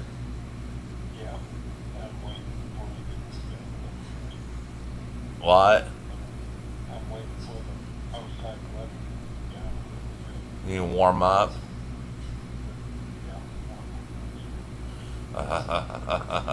Imagine me going down to the gas station.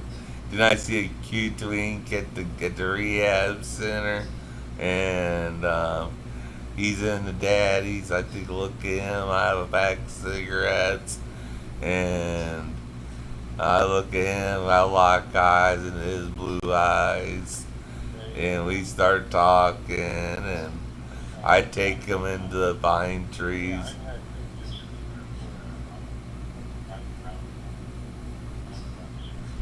Dad, and then all of a sudden I'm like, what? And with his broken teenage voice, cracking teenage voice, he's like, thank you, Daddy. That was Big Dog, wasn't it?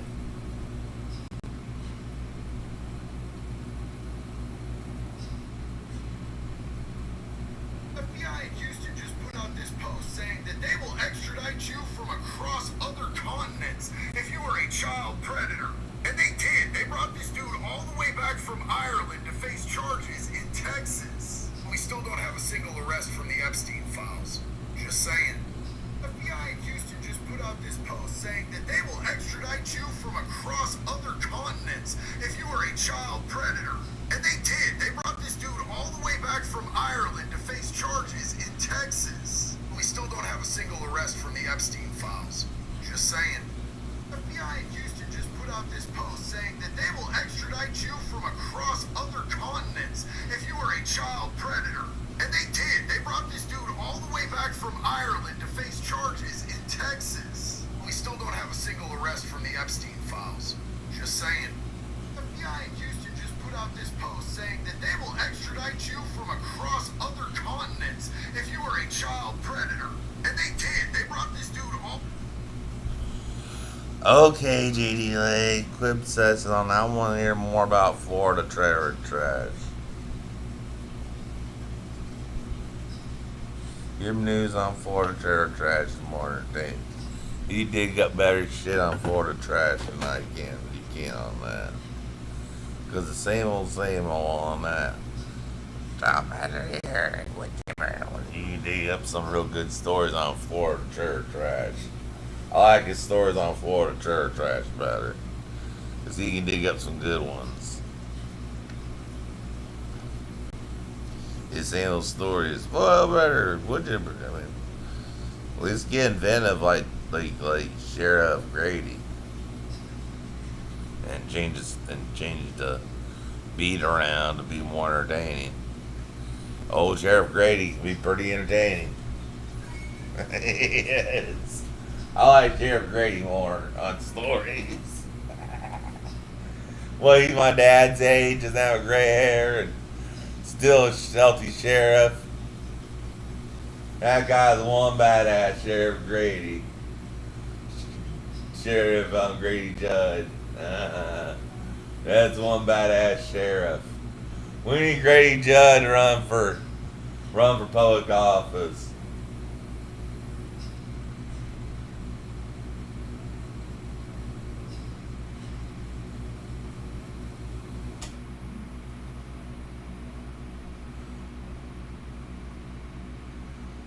Everyone down in Florida knew Grady Judd.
What are you up to, Balzar?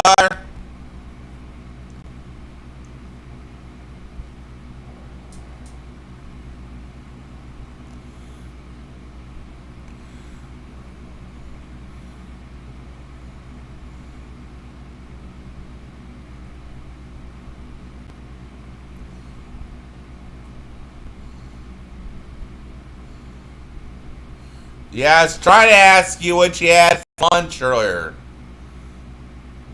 And you typed in Friday. I didn't know what you meant by that.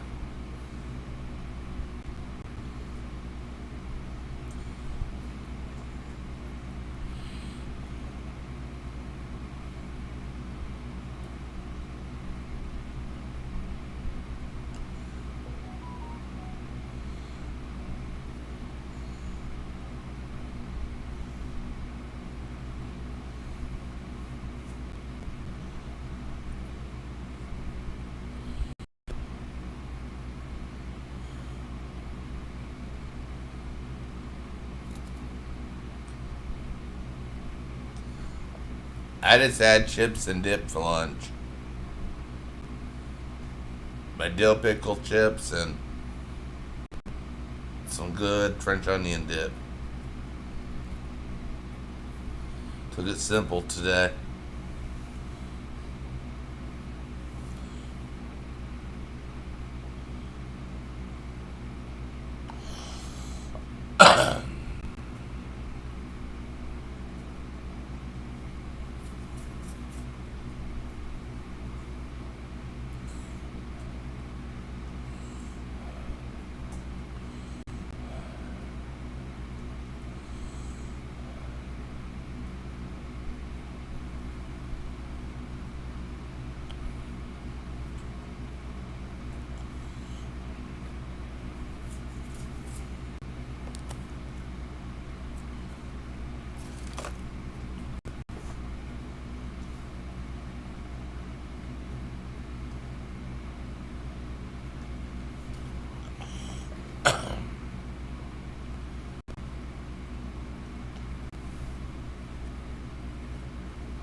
I'm weak in the legs. Baby's laying here with me.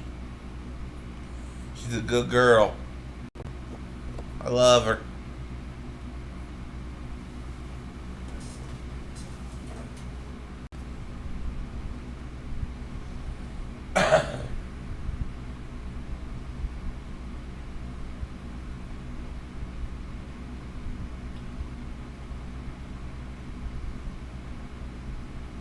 Those chipmunkets are waiting for me. Those chipmunkets. Those chipmunkets.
It's a smart technique. They wrap her in a blanket and roll her up like a cocoon, and that binds your legs from moving. Yeah. You really can't move, like a baby swaddled. Commerce is booming. Federal secrets, she has said that there is evidence of interdimensional beings that can operate through the time spaces that we currently have, which is obviously going to catch a lot of people's attention. Adam Luna, thank you very much, Congressman. It's good to have you with us today. I want to go back to that. You told Joe Rogan in a podcast in August when you were discussing all of this that you had viewed evidence of interdimensional beings here on Earth and that they operate through the time spaces that we currently have. Can you explain what you mean by that? Yeah, I think that a good example would be some of the photo visual evidence that we've seen directly in some of these classified briefings that will now be made public. This was sent to me from a follower, Crane Hill, Alabama. I guess he was out scouting for property. He was looking to purchase a property to build a house on. Crane Hill, Alabama. And he was on, I guess, Realtor.com or whatever, Google Earth, Google Maps, and he found a property he was interested in. So he pulled this property up and he was scrolling through the woods, scrolling through the fields, and he found something. And in a minute here, I'm going to show it to you all. He sent it to me and he goes, don't think I'm crazy, but to me, these images look like zombies. Is it a group of people having a party? Is it a zombie party? Stop asking your family for money and just use click. This is a real day driving over the moon.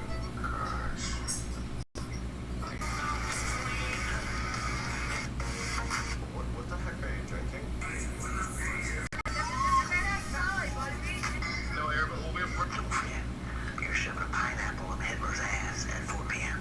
Hey, what's up, America? Epstein Files update because they just found more Epstein files. So it's now coming out that Jeffrey Epstein has never before seen hard drives in storage facilities dotted throughout the United States, at least half a dozen. It's been revealed that all of the Epstein files didn't necessarily go to the FBI or the Department of Justice, and new investigations reveal anywhere between 6 and a dozen new hard drives that could potentially be at storage facilities throughout the United States. As you know, this information came out just as the Zorro Ranch is going under investigation for children being buried on the property. So this is absolutely stunning new news about the Epstein files, showing that what the government has themselves isn't even the whole story. This means that there could potentially be twice as many files as we figured, and the DOJ hasn't even looked at these fucking things yet, nor the FBI. So the sick shit you saw with the Epstein files, that's just the beginning. There's apparently a whole other treasure trove of sick bullshit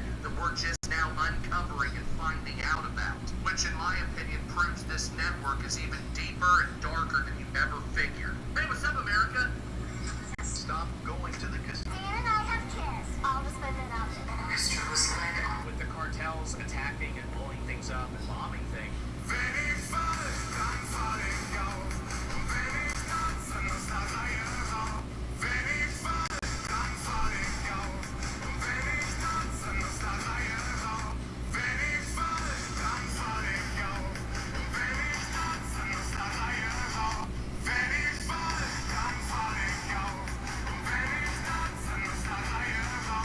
Everything.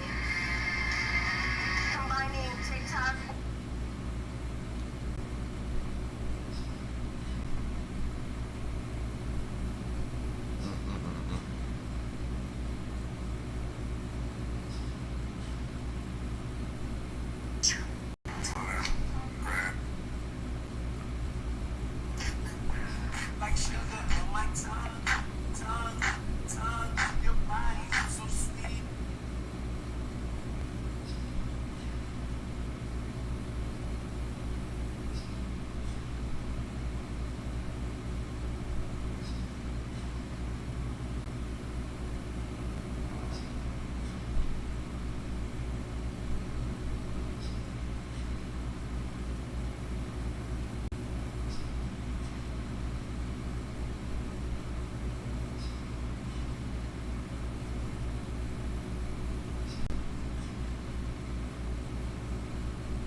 to my man King Hick.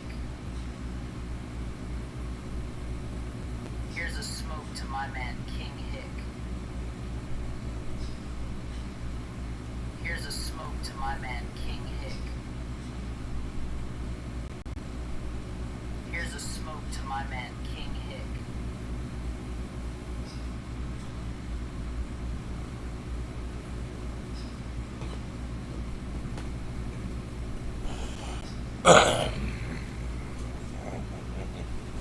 Baby, what are you up to? You just like to sleep.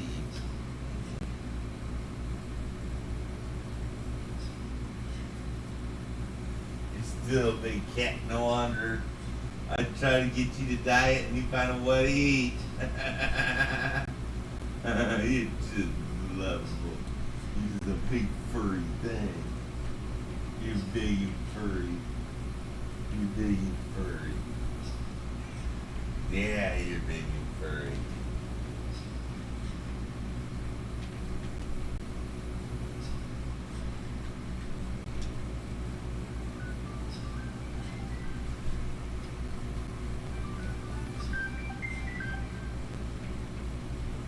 Hello? I am.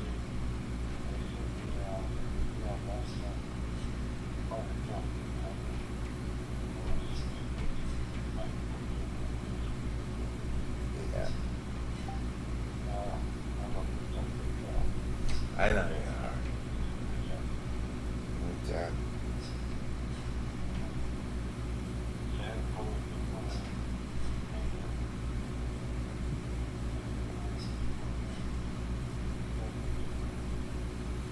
Yeah, well, I'll talk to you later.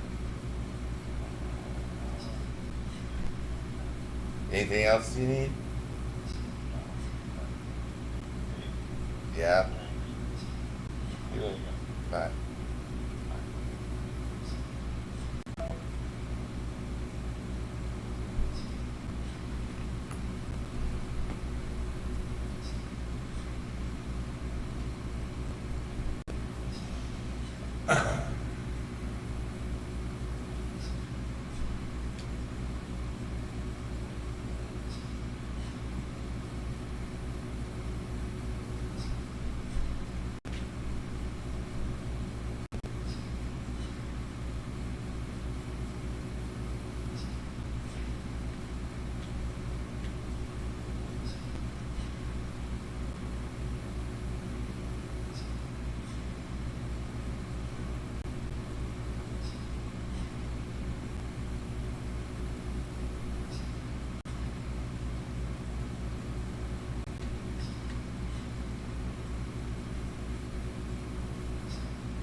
Uncle Philly Leotardo.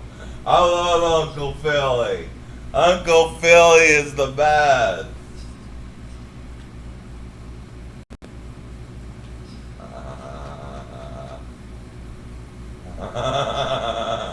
Oh, Uncle Philly.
Pussy juice is killing this wife.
fanatic and just wants to do things, you know.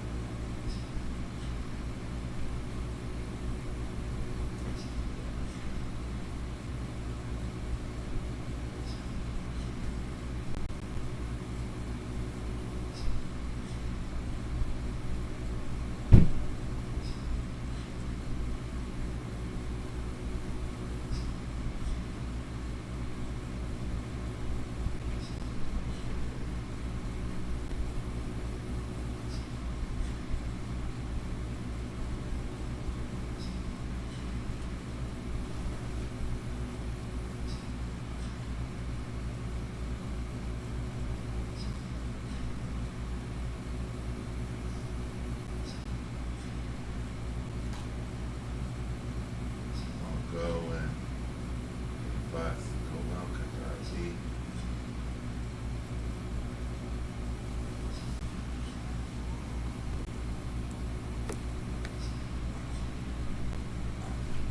Fuck. What was that all about?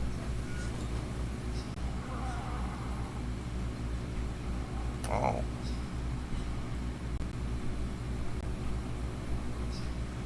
It's still burning.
IDF is on high alert, waiting for Washington to give the green light. Look at the flight paths. U.S. refueling tankers have been circling the border for 72 hours straight.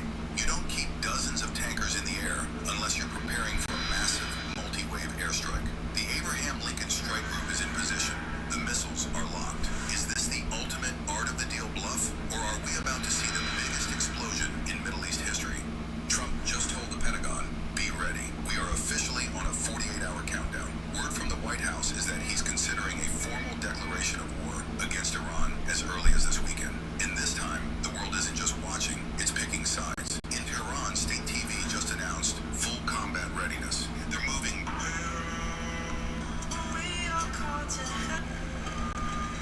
LinkedIn ads lets you target. Trump just posted the answer to the very last question I had. Shopify changed my life.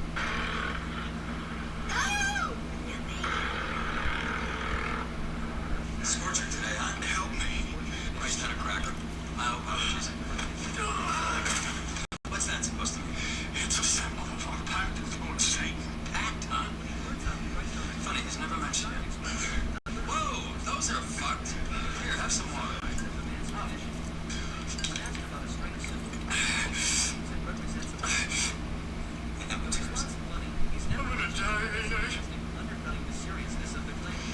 Milton's work, I take it. Son of a bitch shot me. Wait, how did you? Who are you? I'm the accountant. I'm curious, and I never get curious. What do you people want with Milton? You who?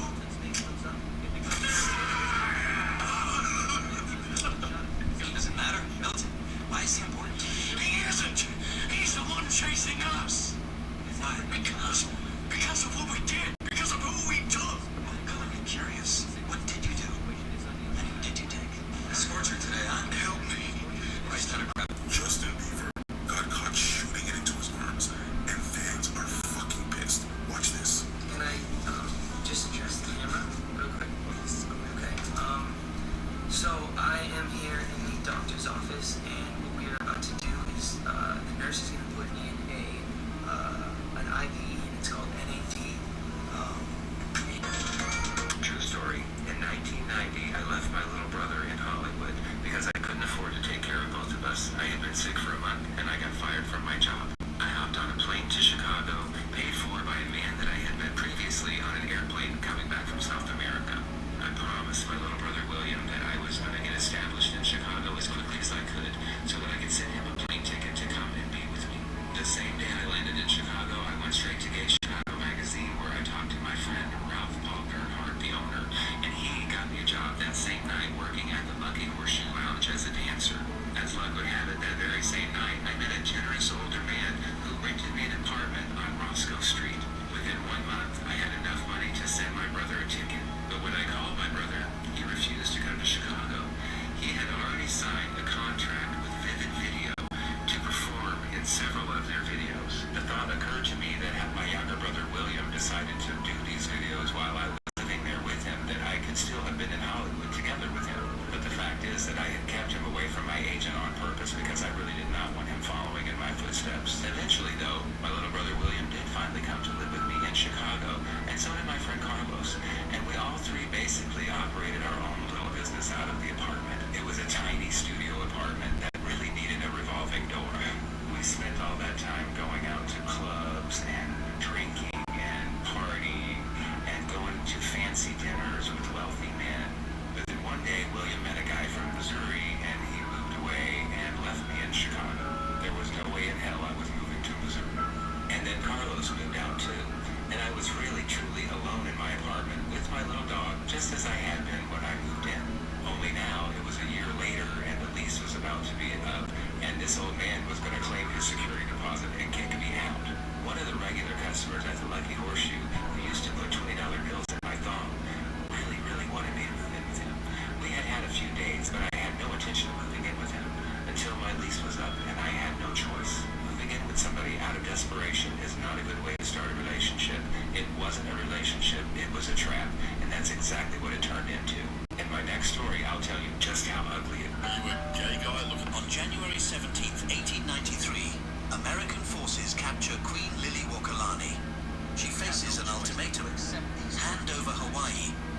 thousands of captured natives are executed. Hawaii was a sovereign kingdom ruled by Hawaiians. When American farmers arrived, they bought land and started planting sugar. But as profits increased, so did their ambition. The plantation owners came up with a genius plan: manipulate Congress. They fed Congress lies. Hawaii is unstable.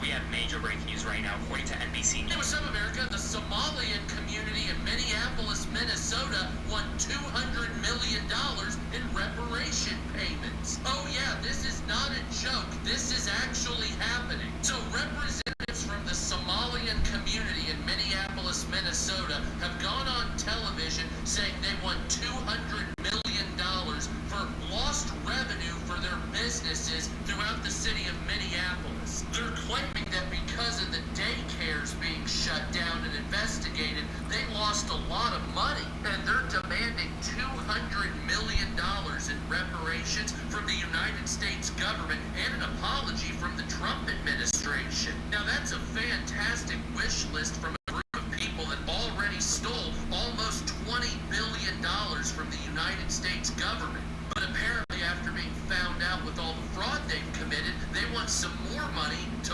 fraudulently leave with an exit fee, or $200 million more to keep them going so they can create more Leering centers. But whatever the fact of the situation is, they want $200 million because the Somalian community feels like they were wronged by the Trump administration. And that's absolutely hilarious. It would be a joke if it wasn't actually happening. What the fuck? Hey, what's up, America? Get your man. The children that have been being born now for the last couple of decades are not just a new generation. They're, technically speaking, genetically speaking, a new species of human. They are an uplifted species of human that has more capability of making those energetic and spiritual connections. They don't She had no friends, no neighbors. Yo, what the fuck? A former NASA engineer just claimed Earth is covered in trillions of invisible alien devices. And that, What if this isn't the original Earth? There's a theory that something happened around 2012. Not the Mayan apocalypse, something quieter, something more scientific. I'm talking about CERN. So CERN is the world's largest... Breaking news this morning, Houston police confirmed the cockpit was nearly breached on a flight that was grounded at Hobby Airport early this morning. The Houston police... This is the most powerful... Everyone needs to get ready because we have very new information about Atlas 3I. Scientists were already perplexed when it was shooting a jet stream into our sun. After it went around the sun, they thought it was going to start leaving. They thought it was going to be going out of our solar system, not closer into Earth. Then a very interesting event happened that has scientists baffled. They cannot explain why. You hear me out. Because now the latest images and videos from these deep space telescopes show that Atlas 3I is brightening. It's literally getting brighter, which means there is a temperature increase or some kind of fusion that would make it produce more light than it already was. And the reason that is so interesting and peculiar is for other word cloud comets, they never just brighten up like that. Now keep in mind, this is one of only 3 interstellar comets that we've ever had on record, so this is a big deal. What does this brightness mean? Is it signaling to us? Everyone needs to get ready because we have very new information about Atlas 3I. Scientists were already perplexed when it was shooting a jet stream into our sun. After it went around the sun, they thought it was going to start leaving. They thought it was going to be going out of our solar system, not closer into Earth. Then a very interesting event happened that has scientists baffled. They cannot explain why. You hear me out. Because now the latest images and videos from these deep space telescopes show that Atlas 3I is brightening. It's literally getting brighter, which means there is a temperature increase or some kind of fusion that would make it produce more light than it already was. And the reason that is so interesting and peculiar is for other Oort cloud comets, they never just brighten up like that. Now keep in mind, this is one of only 3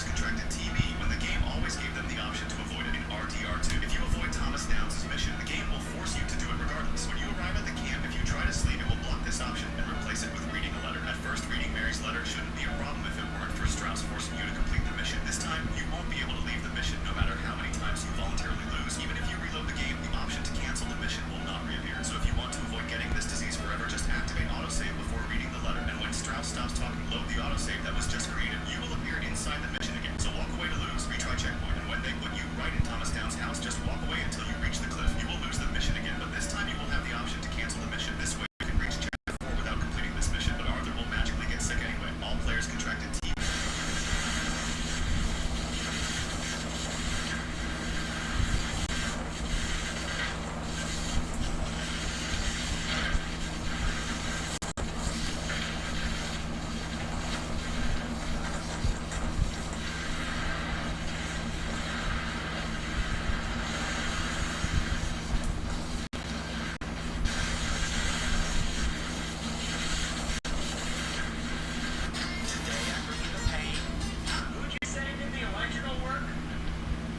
According to The Economist, Russia just dropped the biggest deal in history on Trump. Okay, let's continue. Trabajar. Stephen King's that turned out to be true. 9. King has admitted he has no memory of writing Cujo due to severe cocaine and alcohol addiction in the early 1980s, describing the process as a complete blackout. 8. After being nearly killed by a van in 1999, he bought the vehicle and had it crushed to prevent it from becoming a morbid collector's item. 7. He voluntarily let his novel Rage, written as Richard Bachman, go out of print after it was linked to multiple real-life school shootings. 6. King confirmed that Annie Wilkes in Misery symbolized cocaine, representing his addiction and the feeling of being controlled by it.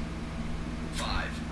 He wrote The Running Man in an intense burst of just a few days, making it one of the fastest novels of his career. 4. The manuscript of Carrie was literally pulled from the trash by his wife Tabitha, who encouraged him to continue, launching his career. 3. King openly admitted he directed Maximum Overdrive while heavily under the influence of cocaine, later calling it a moron movie. 2. He created the pseudonym Richard Bachman to test whether his success was talent or luck, and sales skyrocketed once he was exposed. 1. King suffers from severe triskaidekaphobia, fear of 13, avoiding page numbers, step counts, and writing sessions tied to the number. Stephen King's that turned... Hello, America! Ireland once had a law that allowed people to legally kill a king. Yes. Do anything you want when I come on, I fuck her in the mouth, fuck her in the ass, come on, face, man. You should get your cock so hard, she'll make it explode. But no rough stuff. Alright? I'll take it. Hey, man. Take out enough money over here.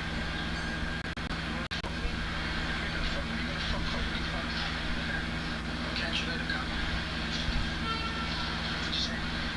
I'll see you later, Connor. No, Connor, man. Well, if you are, is it trapped already? Huh?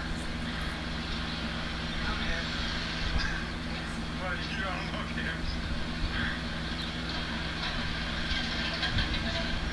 Go ahead, have yourself a good time, go ahead.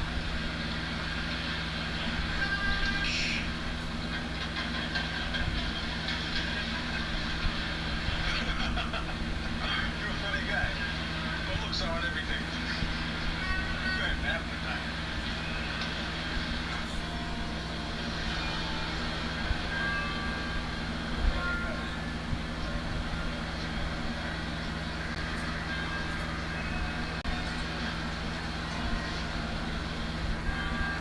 Do anything you want when I come on, I fuck her in the mouth, fuck her in the ass, come on, face, man. You should get your cock so hard, she'll make it explode. But no rough stuff. Alright? I'll take it. Hey, man. Take out enough money over here. Fuck me. Why did Jeremy not experience any side effects after being infected, while the girl who had relations with him showed immediate side effects? No one realized that this is the key reason why Antonio chose not to kill Jeremy. After Jeremy had relations with Claire, his body underwent a miraculous transformation. He went from a 300-pound overweight man to a physically fit, handsome man. However, the girl who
surprise, he did just that. So I packed a bag, grabbed my passport, and had my husband drive me.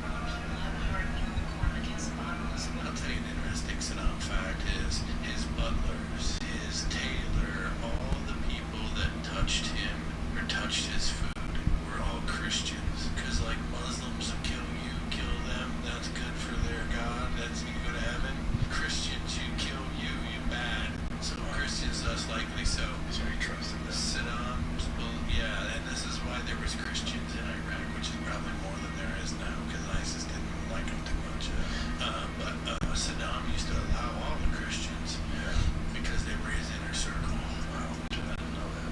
That's fascinating. This is our 9th time we skip. Royal servants have been told to keep addressing disgraced Andrew Mountbatten Windsor as Sir.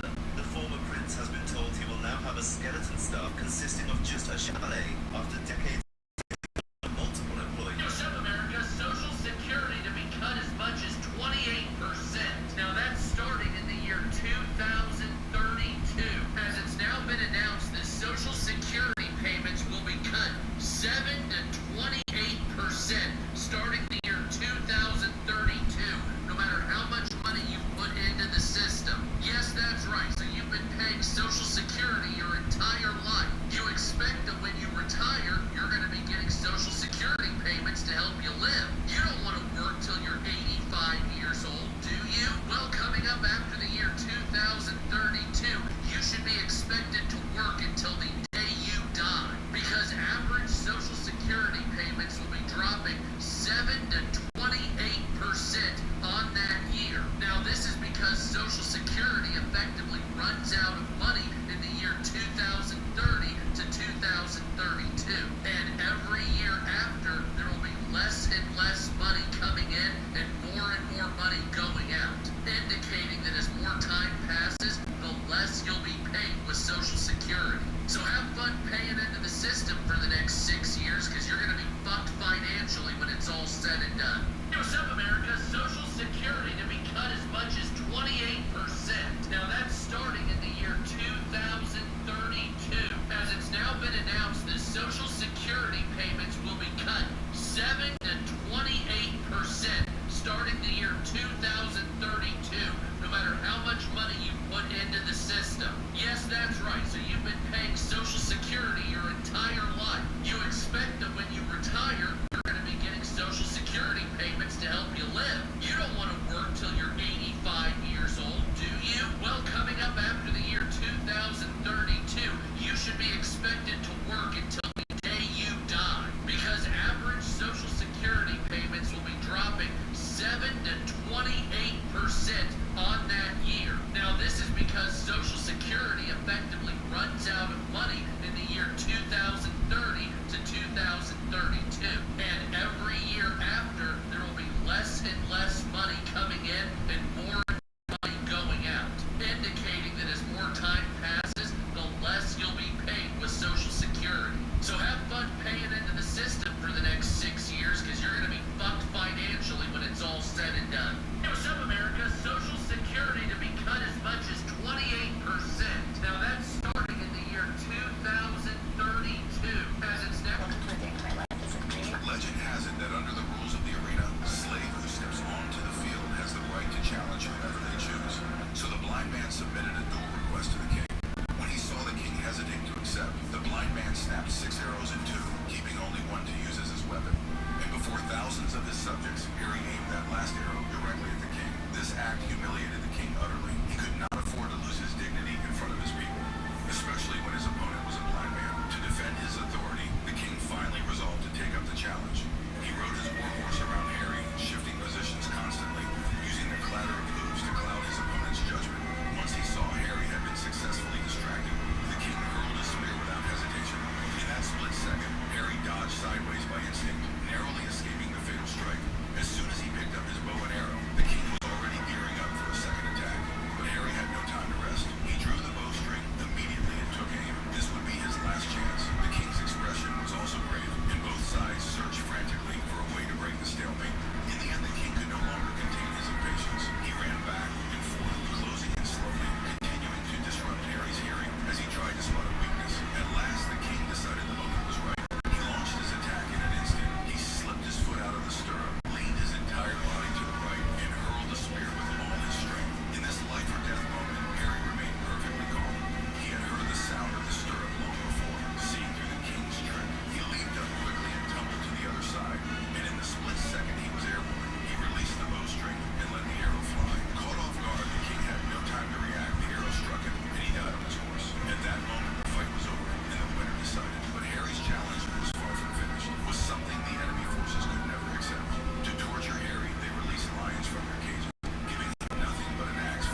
Workshops were held in locations like the Formorium near the Tyne River, where enslaved individuals stood on platforms with placards listing their origin, skills, and physical condition. Young boys, often Greek, Thracian, Syrian, or Phrygian, were valued for their refinement and appearance, their price determined by perceived elegance and potential. Some were taken as spoils of war. Others were sold by impoverished families in the provinces. The Roman satirist Juvenal, writing in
closer.